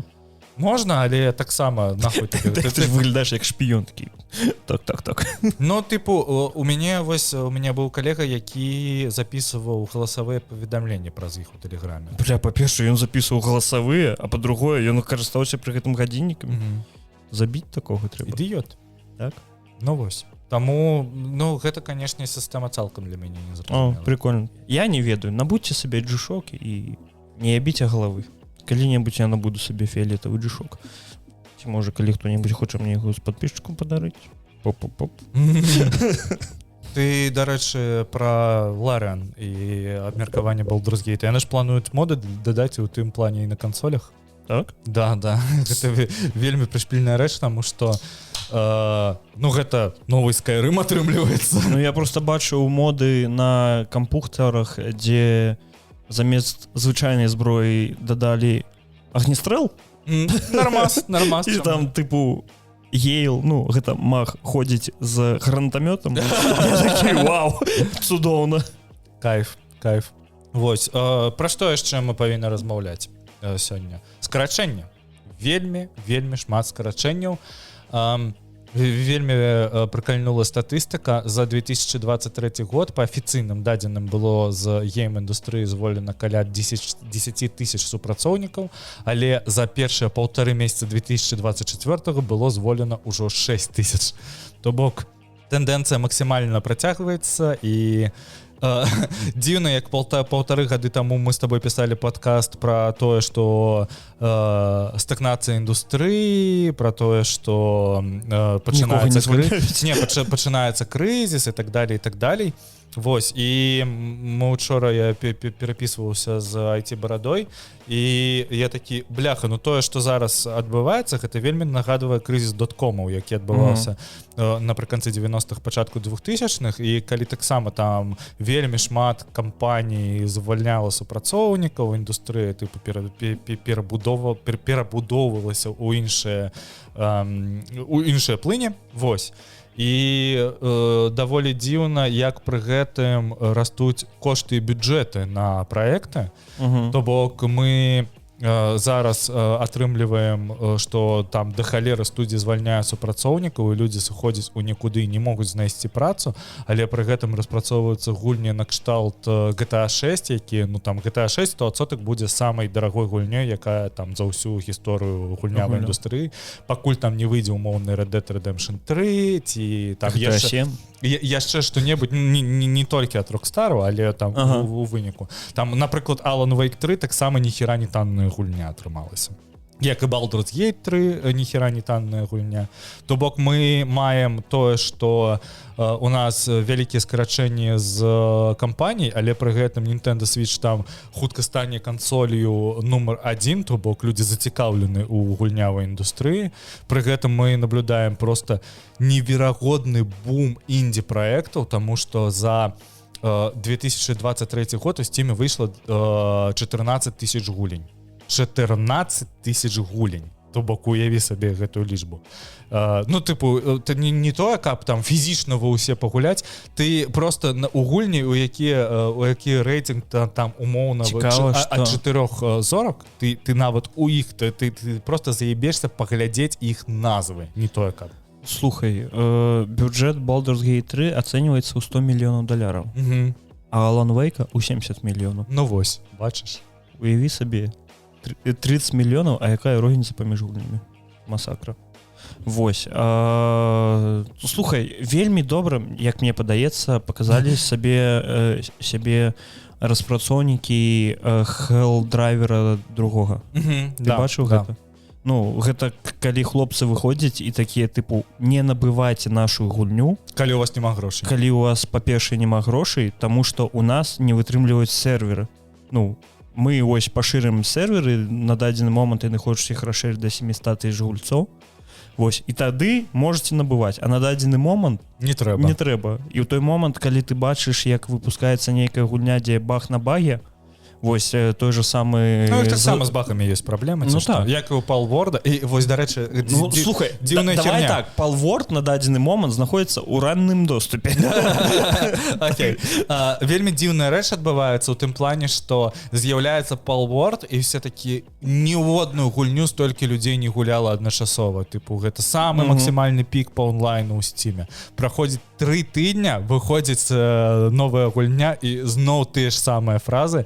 І я, сука, упэўнены, што там умоўна праз 1,5-2 месяцы з'явіцца нешта новае, ва што ўсе будуць гуляць. Слухай, Palworld, наколькі я не памыляюся, ў Steam ён абагнаў Counter-Strike 2. Да.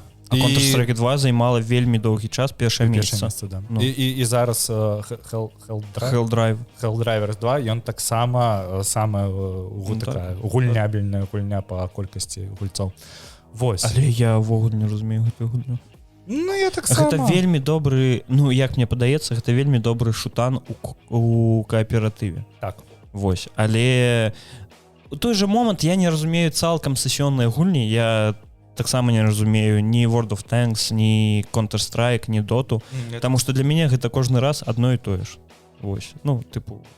Гэта, слухай, я вось як чувак, які гуляў даволі шмат у Pokemon Unite, і уже даволі шмат яго не гуляю, я табе магу сказаць, што я гуляў у сесіёнку толькі тады, калі ў мяне была кампанія у яе гуляць, таму што гэта было прышпільнае пабавіць час. Да, просто пабавіць час са знаёмым табе чалавекам, ты хутчэй за ўсё з ім гуляеш, і пры гэтым мы заўжды просто размаўлялі пра жыццё, і, ну, тыпу, просто. Мы там нешта сядзелі, пілі піва, і ну, тыпу, і там пагуляць мы ніколі сярэдня, ну, тыпу, у тебя партія у Pokemon Unite не можа цягнуцца болей за 10 хвілін, і ты гуляеш умоўна 5, ну, максімум там 7 8, мне здаецца, максимум гулялі гулень за пак. 10, ну 10, мабыць, так і быць. ну можа там 12. Ой. Ну. Ну, короче, не вельмі шмат. Гэта цягнулася да 1,5 гадзін. І болей я не вытрымліваў. Таму мне здаецца, што просто гэта даволі добры форм-фактор для людзей, якія не зусім гуляюць у гульні, але іх прышпілівае просто вось кааператыў. Магчыма, вось з гэтага боку. Ну, слухай, можа быць, таму што, напрыклад, у той же WoW я адзін гуляў, і мне было цудоўна. Вось. Гульня іншага фармату. Ну, так. Якая, дарэчы, зараз прыйшла і да сервіснай мадэлі, і ну, слухай, добра, я гуляў і у Battle Royale, калі мне было з кім гуляць. Бо аднаму мне было вельмі... Я не разумею канцэпцыю Battle Royale. Я спрабаваў, мне здаецца, гуляць ва ўсе вядомыя. Там больш-менш Battle Royale. То бок я гуляў і у PUBG, я гуляў і ў Fortnite, я гуляў у Escape from Tarkov, я гуляў... Ну, слухай, Escape from Tarkov, я б не сказаў, што гэта нават... Ну, это не Battle Royale, гэта таксама сесіёнка нейкая. Ну, так. Я гуляў у Super Animal Royale, які таксама вельмі моцна Руснявая выбухнуў. гэтая гульня гуляеш? Это руснявая гульня? Я просто не ведаю. Escape from Tarkov? Не, я про Super Animal Royale. А, не. Escape from Tarkov, да. На руснявай. Але ну я просто сабе гэта... Дык вось, давайте пералічым гульнявыя гульні. Ой, руснявыя гульні. Atomic Heart, Warhammer 40K, Rogue Trader, Rogue Trader. Што яшчэ было? Русы супраць яшчараў. Смута, так. Слухай, вось мой шлях мяне завёў не так даўно на портал dtf.ru, і там абмяркоўвалі там ці злілі нейкі геймплей, ці нехта выклаў спецыйна гэты геймплей на распрацоўнікі смуты. І я зайшоў, а там адкрыты каментары. На дадзены ж момант... І там людзі чакаюць, блядь. Так, людзі чакаюць. Некаторыя, ну, у яе ўжо можна пагуляць, калі ў цябе ёсць ключ да яе. Сур'ёзна? Я зусім не ведаю. Кароч, для мяне уся гэта херня, гэта нешта накшталт Ladle Racing Club. Вось, таму вялікі дзякуй. Не. Слухай, я ось хацеў узгадаць і пахваліць тым, што я ніколі не гуляў у руснявыя гульні, але я ўзгадаў тое, што Alien Shooter гэта была руснявая гульня. Space Rangers. Space Rangers ніколі не гуляў. Ой, бля, мне вельмі падабалася. А потым я ўзгадаў гульню, якая мне вельмі падабалася. Skyforge. Skyforge яшчэ. Да абнаўлення новай багі. Warframe гэта... Warframe, не, гэта не яна, а ты блытаеш з Warface'ом. Окей. Warframe, дарэчы, выходзіць на тэлефонах зараз. Ну, на тэлефонах, давай так, на айфонах. Не, там таксама яны аб'явілі аб тым, што іх будзе Google Play версія, але там невядома калі. Я просто не разумею канцэпцыі, а нахер яна на тэлефонах? Ну, таму што распрацоўнікам Warframe мала грошай. Ну, просто гэта ж не зручна. Трэба, каб яшчэ людзі ўкладалі у новыя прайм-версіі сваіх Warframe'аў з мабілак. Вось. Ну, слухай, калі там яшчэ будзе крос-платформінг, то там, я не ведаю, калі... Мне здаецца, што хутчэй за ўсё гэта там умоўны порт Nintendo Switch будзе. Ну, слухай, яна ж ёсць на Nintendo Switch. Так. Я памятаю, што ты яе хацеў паспрабаваць пагуляць. Я гуляў, да. Але не. Масакра, так. Ну, слухай, на Nintendo Switch на Switch была масакра, але ж я потым у яе гуляў і на Xbox. Гэта ўжо крыху лепей, але да сіх я такі... Ну, там не тое, што прям яно ўсё дрэнна, просто мяне не цягнула да яе. Вось той момант. Калі б, магчыма, я ўбачыў яе, калі б у мяне быў Xbox, калі мне было 18 год, я б такі, вау! Я аддаю усе грошы, бо гуляць у яе на 20 фэпасах, ну, гэта было такое сабе. Ну, вядома, што яны, тут же была навіна пра тое, што Genshin Impact за 40 месяцаў свайго існавання зарабіла $5 мільярдаў. І гэта тыпу самы кароткі тэрмін, наколькі яны хутка зрабілі гэта. І хутчэй за ўсё там лаўры вось умоўнага Genshin Impact не даюць распрацоўшчыкам некаторых гулень просто супакою, яны хацяць выйсці ў мабільнай версіі. Ну, слухай, ну Genshin, яна ж як гача. Ну, просто... Адтуль столькі грошай ідзе, таму што сама гульня, яна Ну, бесплатная. Ці што гэта далёка не першая мабільная гульня, якая зарабіла 5 мільярдаў даляраў. Таму што існаваў Pokemon Go, існаваў гэты Monster Strike, які там вельмі моцна выбухнуў у Кітаі. Вось. І так далее, і так далее. Там ці што мы пісалі пра гэта ў першым гікаўскім, можаце пачытаць, я пісаў, колькі праектаў зарабіла. Вось. Ну там просто не... Pokemon Go зарабіла 6 мільярдаў. Ну вось. Таму тыпу больш за 5 мільярдаў на дадзены момант зарабіла 13 мабільных тайтлаў.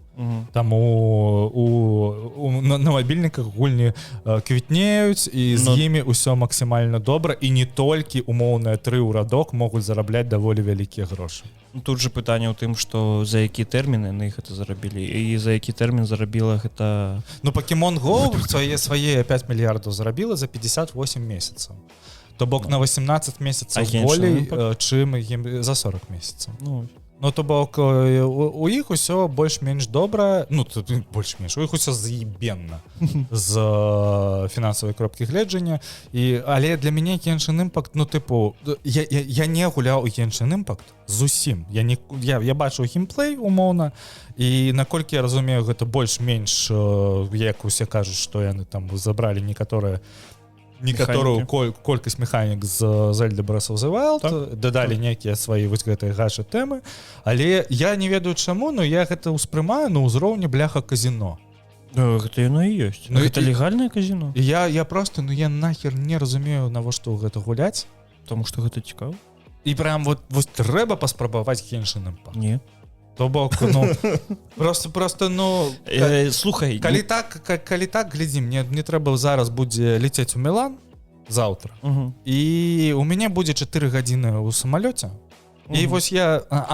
там без інтэрнета со сваімі... Без інтэрнета ніяк.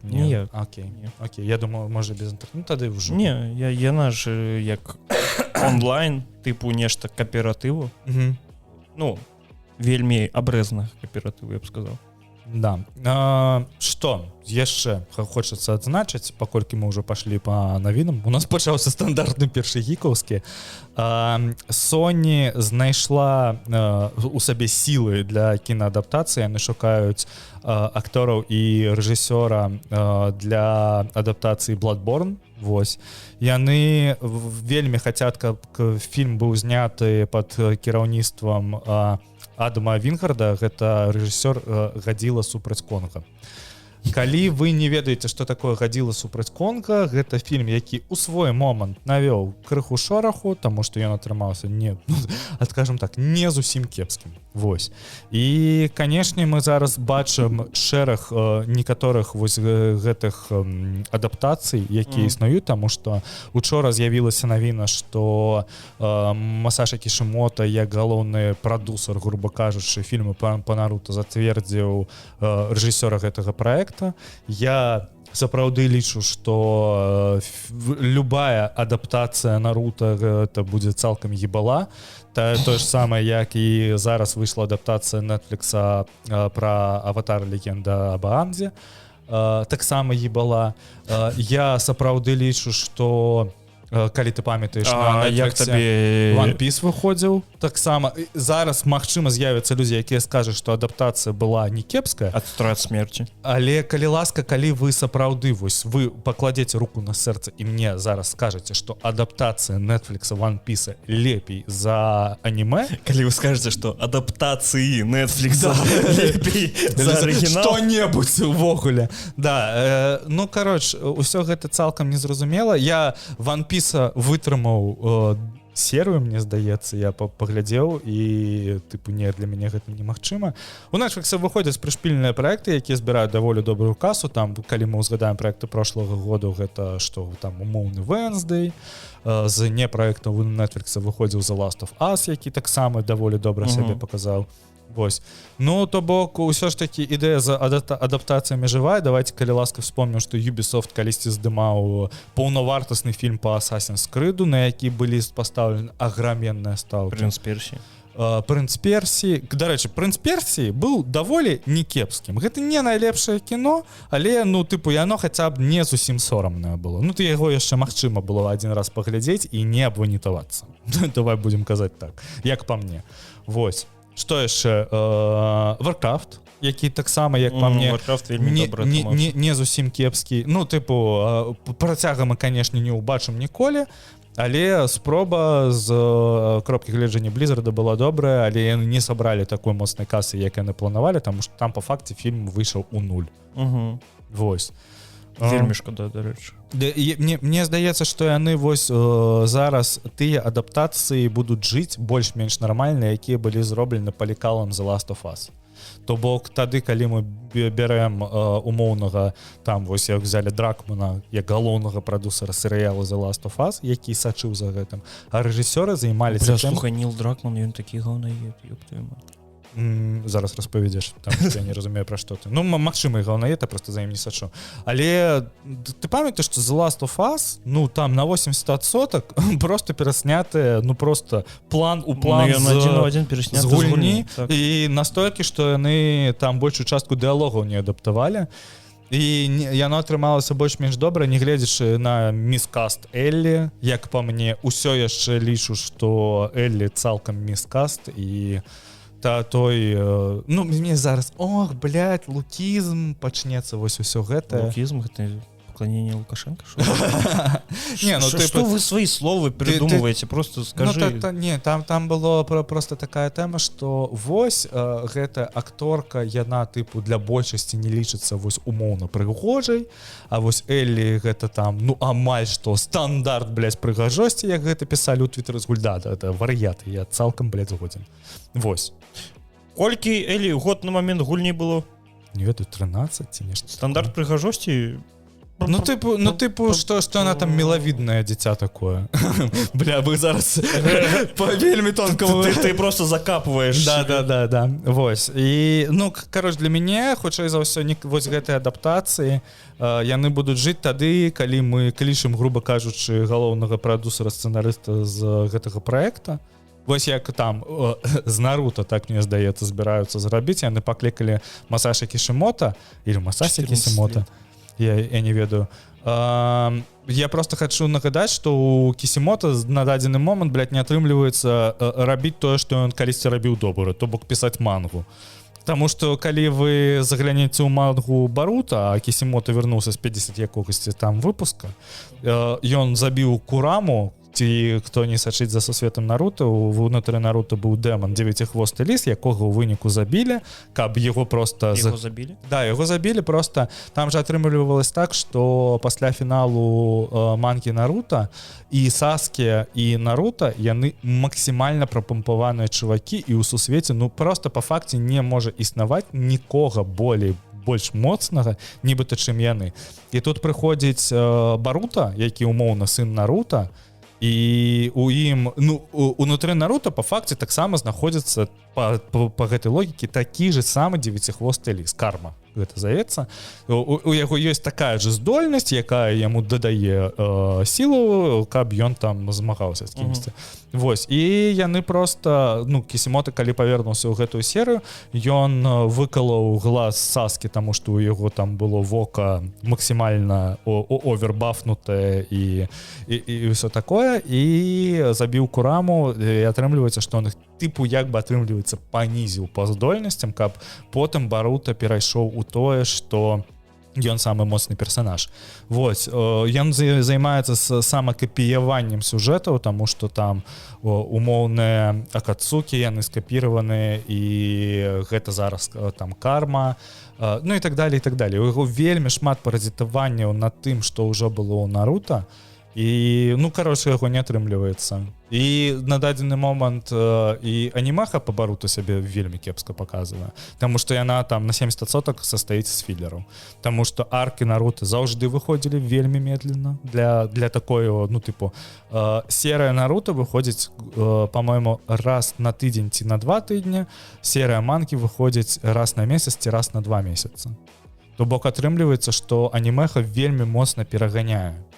І калі ты глядзеў першы сезон Наруто, яшчэ які быў да Наруто Шипуден, ён же першапачаткова выходзіў без філераў, зусім без філераў. А калі яны нагналі афіцыйны сюжэт, яны просто пачалі здымаць філеры для таго, каб нешта выходзіла. Я такое не гляжу. Я з задавальненнем калісьці прачытаў мангу па Наруто. З вялікім задавальненнем і з нармальным задавальненнем паглядзеў серыял без філерных арак, таму што там можна просто праз любы сервіс выключыць гэтыя філерныя аркі і не глядзець іх. Вось, таму што слухай, я ўжо казаў тое, што мне не падабаюцца ні One Piece, ні Наруто, ні Бліч, ні вось нічога з гэтага. Хелсінг цуд. Чаму? Таму што з хентаю выцек. Ну так. Ну да, насамрэч Хелсінг круты. Давай, апошняя навіна. Сын Фрэнка Герберта, гэта чалавек, які напісаў выдму, якая Дзюна ці што. Вось, ён вельмі пахваліў другі фільм Дзюны. Ён сказаў, што прыемна, што напісаную работу яго бацькі настолькі добра адаптавалі ў фільмы. Вось. Сам сын Фрэнка Герберта, божухна, як яго клічуць, я ўжо не памятаю, Брайан Герберт. Ён усе гэтыя гады займаецца тым, што ён дапісвае за бацькам сюжэты Дзюны. Вось, ёсць, існуе арыгінальная кніга Дзюна, напісаная Фрэнкам Гербертам, а існуе яшчэ 30, я не ведаю колькі, кніг, якія выпушчаны гэтым Брайанам, і ў яго ёсць сабр Кевін Андерсон, які памагае яму пісаць. Вось, існуюць вось 20 з гэтых кніг, якія просто не трэба ніколі чытаць, не трэба ніколі адкрываць, таму што там самапаразітаванне, максімальная графаманія, максімальна ўсё гэта нецікава, і гэта ператварылася у якісьці момант у літаратурны серыял, у які пачалі клікаць іншых аўтараў. Ну то бок гэта, каб я не ведаю, мабыць, тебе смерці роботу. Не, гэта хутчэй нешта накшталт метро 2033, і не памятаю лічбу. Ну вось калі у нас ёсць, груба кажучы, вось арыгінальныя кнігі Глухоўскага і там некія аўтары, якія таксама пішуць у гэтым сусвеце. Вось, сама другая выдма выходзіць 1 сакавіка ў міжнародным пракаце. Яе, мне здаецца, праз некаторы тэрмін уже можна будзе паглядзець.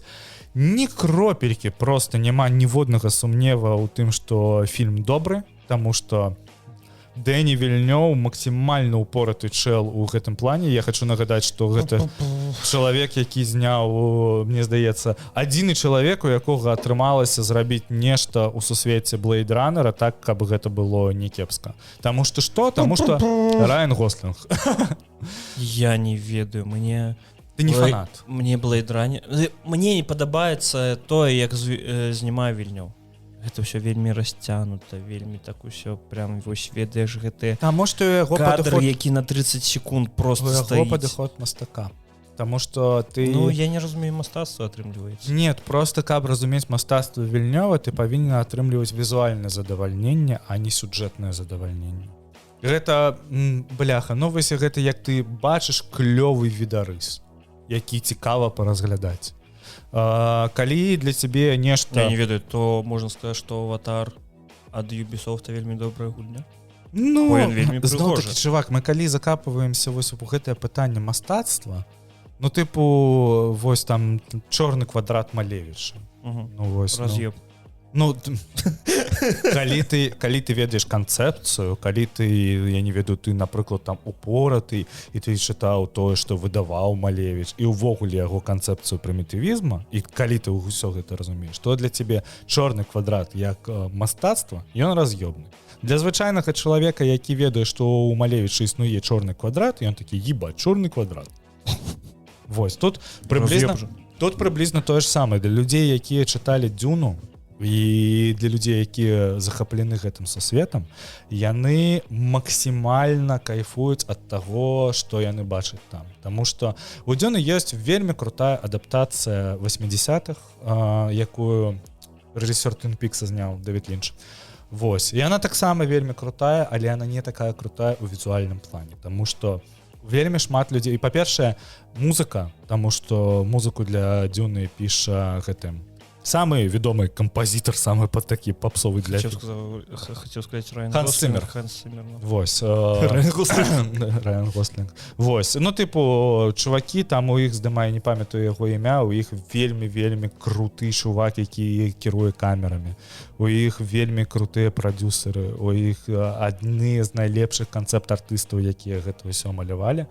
Вось, і плюс Дзюна же, пра што яшчэ ёсць візуальнае задавальненне, гэта зусім нетипічны не сюжэт, а візуал, які ты можаш убачыць у фантастычным кіно ці ў фантастычных кнігах. Таму што ну узгадай яшчэ хаця б не ведаю адну хаця бы кнігу, дзе нешта адбываецца не ў дэкарацыях там космоса з карабля, а калі ў тебя реально выдана просто пустыня сраная. І тыпу вось што можа быць цікавы ў пустыні, калі сярод яе не стаіць Бурдж-Халіфа, конечно. Ну вось, і тыпу і яны гэта робяць вельмі цікава, таму што сам сусвет вельмі прышпільны, вельмі прышпільны сюжэт, асабліва калі ты разумееш крышачку ў лоры. Таму тыпу гэта кіно для тых, хто хоча разумець мастацтва ці рабіць выгляд, што хоча разумець мастацтва. Ну слухай, калі мне вельмі падабаецца то, як здымае Уэс Андерсон. Да, таксама. Гэта ж раз'ём. Але Веса Андерсона ёсць іншая тэма, таму што ён больш цісне на сюжэты. У яго вельмі прамацаваныя персанажы, крутыя дыалогі, ёсць нейкі экшн, у яго даволі шмат экшна у... Што апошні Вес Андерсон зняў? Ён здымаў кароткаметражку з Кэмбербэчам. Точняк. Вось. А дагэтуль быў горад астэроідаў.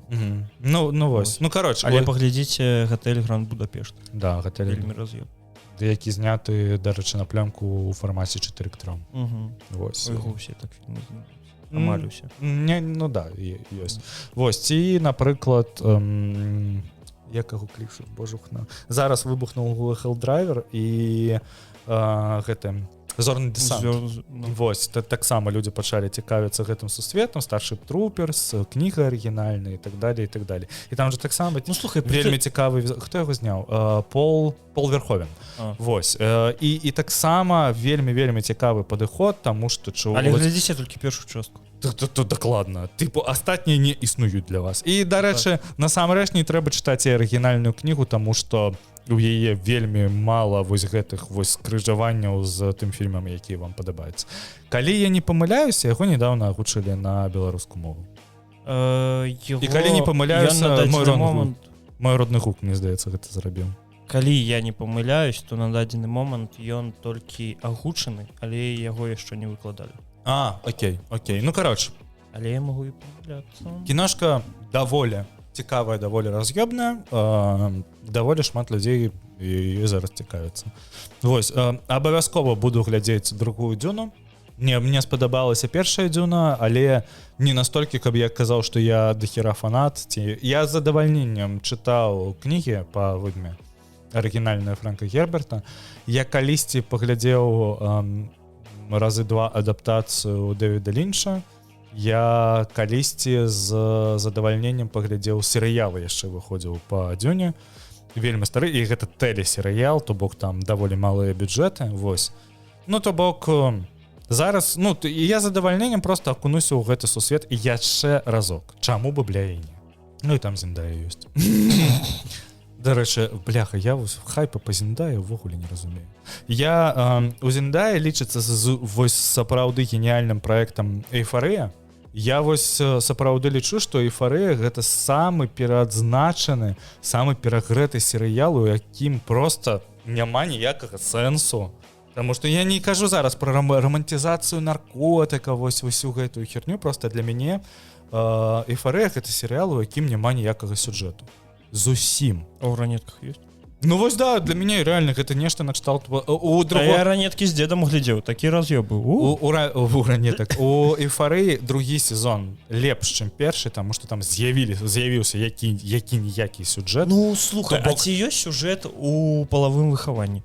Ёсць, дакладна ёсць. Там ёсць эвалюцыя персанажай, як мінімум. Ты спачатку бачыш хлопца, які максімальна... А ў Эйфарыі яны ў рэхаб не ідуць? Не. Дарэчы, напрыканцы другога сезона яна вырашае, што яна хоча кінуць наркотыкі. Ну вось, эвалюцыя персонажа. Ну бляха, ну окей, ну гэта Ну слухай, ведаеш, вось гэта ж такая я магчыма кусаўшчына. не разумею, таму што вось ты зараз сказаў пра выдму, і ты не разумееш візуальную мову выдму. Вось я не разумею мову нейкае павествавання эйфарыі, таму што дакладна эйфарыя выглядае добра. Яна добра выглядае, але яна максімальна расцянутая па сюжэце, і там максімальна нічога не адбываецца насамрэч з персанажамі. То бок мы бачым, вось як у другім сезоне мы бачым, там галоўныя падзеі разгортваюцца праз тое, што дзяўчынка спіць з хлопцам сваёй найлепшай сяброўкі. Вось, і яна праз гэта вельмі пакутуе. Ну і мне здаецца, што гэта цэнтральны сюжэт насамрэч ва ўсёй эйфарыі. І магчыма, проста я максімальная не аўдыторыя для гэтага. Тыпу, я разумею, магчыма, каму гэта можа падабацца, візуальна выглядае клёва, музыка даволі прышпільная, таму што там вось уся гэта EDM поп-музыка і так далее, і так далее. Але вось. Ну што? Я не ведаю, я у эйфарыі вытрымаў толькі некалькі серый і ўсё. Не, ну першы сезон, слухай, вось насамрэч першы сезон эйфарыі трэба прям пакутаваць. Тыпу, бляха, я ўвогуле не разумею.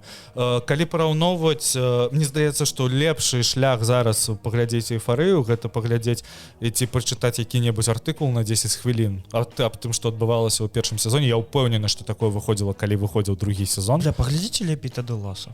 Да, вось, да, дарэчы, Тэд Ласа насамрэч у 10 раз больш. І калі вам вельмі хочацца паглядзець нешта пра наркотыкі, існуе вельмі піздаты транспортер. Існуюць наркотыкі. Да, ці проста мефедрон. Вось. Існуе транспортер, існуе, мне здаецца, ўжо папсовая класіка Requiem of a Dream. Што яшчэ можна такое моцнае узгадаць пра Рык і Морці. Ну, бо гэта такі пад наркотыкамі можна глядзець. Не ведаю, я дарэчы, дасіх не глядзеў апошні сезон. Ох, я ўжо і не памятаю, які з іх апошні. Ну, там, дзе змянілася гучка і так далее. Ну, кароч, мне нешта вось максімальна больш не цікава. Толькі што аддалі цела Навальнага. Ну, на гэтай ноце і скончым. Ага. Дзякуй вялікі, што паслухалі. Лайк, шэр, патрыён. Калі вы даслухалі дасюда, просто напішыце нам каментар, што я даслухаў дасюда, я вялікі малайчына, ці вялікая малайчына і прыгажуня. Вось. Дзякуй за мову. Вось, паглядзіце наше эсэ пра сатанізм, яно не кепскае. Так, на клікбейт не звяртайце ўвагі. Ахуенны клікбейт. Да ніхера, я табе казаў, што гэта херня будзе. Ну, да, не вельмі шмат... Ну, давай, яшчэ паразмаўляем крыху. Ну, давай, добра. Не вельмі шмат людзей зразумелі мета-іроніі і вось усяго гэтага. Не ўсе зразумелі вось усе гэтыя дзікія адсылкі на Хартыю 97 з іх клікбейтнымі загалоўкамі, ці там Еўрарадыё, якіх, мне здаецца, якія там моляцца на Паўлу Латушкі, і ён просто там нехта даследаванне ў Твіттары рабіў, што іх там больш за 60% усіх гэтых загалоўкаў садзержаць імя Паўла Латушкі, ці там як у... Я не памятаю, у нашай Нівы, ці у каго у 80% загалоўкаў быў Лукашенко. Вось, кароч, ніхто не зразумеў мета-іроніі на тое, што типа сучаснасць, якая адбываецца. Не ведаю, слухай. Мне тут няма чаго сказаць, таму што я табе адразу сказаў тое, што з Тыхановскай будзе, ну... Ну да, ты адразу сказаў, што гэта перагіб. Вось, так, што гэта перагіб, але ты вырашыў, што... Не. Не, слухай, калі ты думаешь, што ў мяне было нейкае меркаванне на рахунак таго, што ебать, это взорве, блядь, всем будзе цікава, што там чаму Тихановская сатаністка ці нешта. Не, у мяне зусім такіх думак не было. З другога боку, гэта клікбейт, ён павінен так працаваць. Мне хацелася просто зрабіць вось гэтую адсылку. У мяне была раз'ёбная фраза пра тое, што Тихановская сатаністка, і пра тое, што мы, тыпу, тайная жизнь беларускай апозіцыі, там, блядь, жертвопрыношэнне, ахвяры, вось усё гэта. Вось, ну, тыпу, хацелася просто з гэтым папрацаваць, таму што калі вы не глядзелі эсэ пра сатанізм, яно пра тое, што да сучаснага сатанізма ён зусім уяўляе сабе не тое, што думаюць пра яго людзі. І вось сёння выйшла, сёння якое 24 лютага, сёння жонка Навальнага заявіла, што кіраўніцтва Расіі сатаністы, што тыпу яны не аддаюць цела Навальных і так далее, і так далее. Я такі, блядь, вы заебалі. Вось гэта прыблізна тое ж самае, што расейцы кажуць пра тое, што украінцы фашысты. Ці, ну, вось такое. Калі легалізаваць ЛГБТ, то ўсе стануць геямі. Да, вось гэта такое. Вы тыпу береце, вось для мяне гэта на ўзроўні, калі чарговы прапагандыст прыходзіць і выкарыстоўваць беларускую мову, каб паказаць там нейкую калгаснасць ці вясковасць свайго апанента, што вось вы там змагары, свядомыя, вось і ўсё гэта. Вось сатанізм для мяне выкарыстоўваецца прыблізна так же сама, таму што вялікая плынь з аграменным пластам ідэалогіі, людзі, якія зараз клічуць сабе сатаністамі, абараняюць аграменны пласт людзей, судзяцца, дабіваюцца таго, што спасаюць здароўе людзей.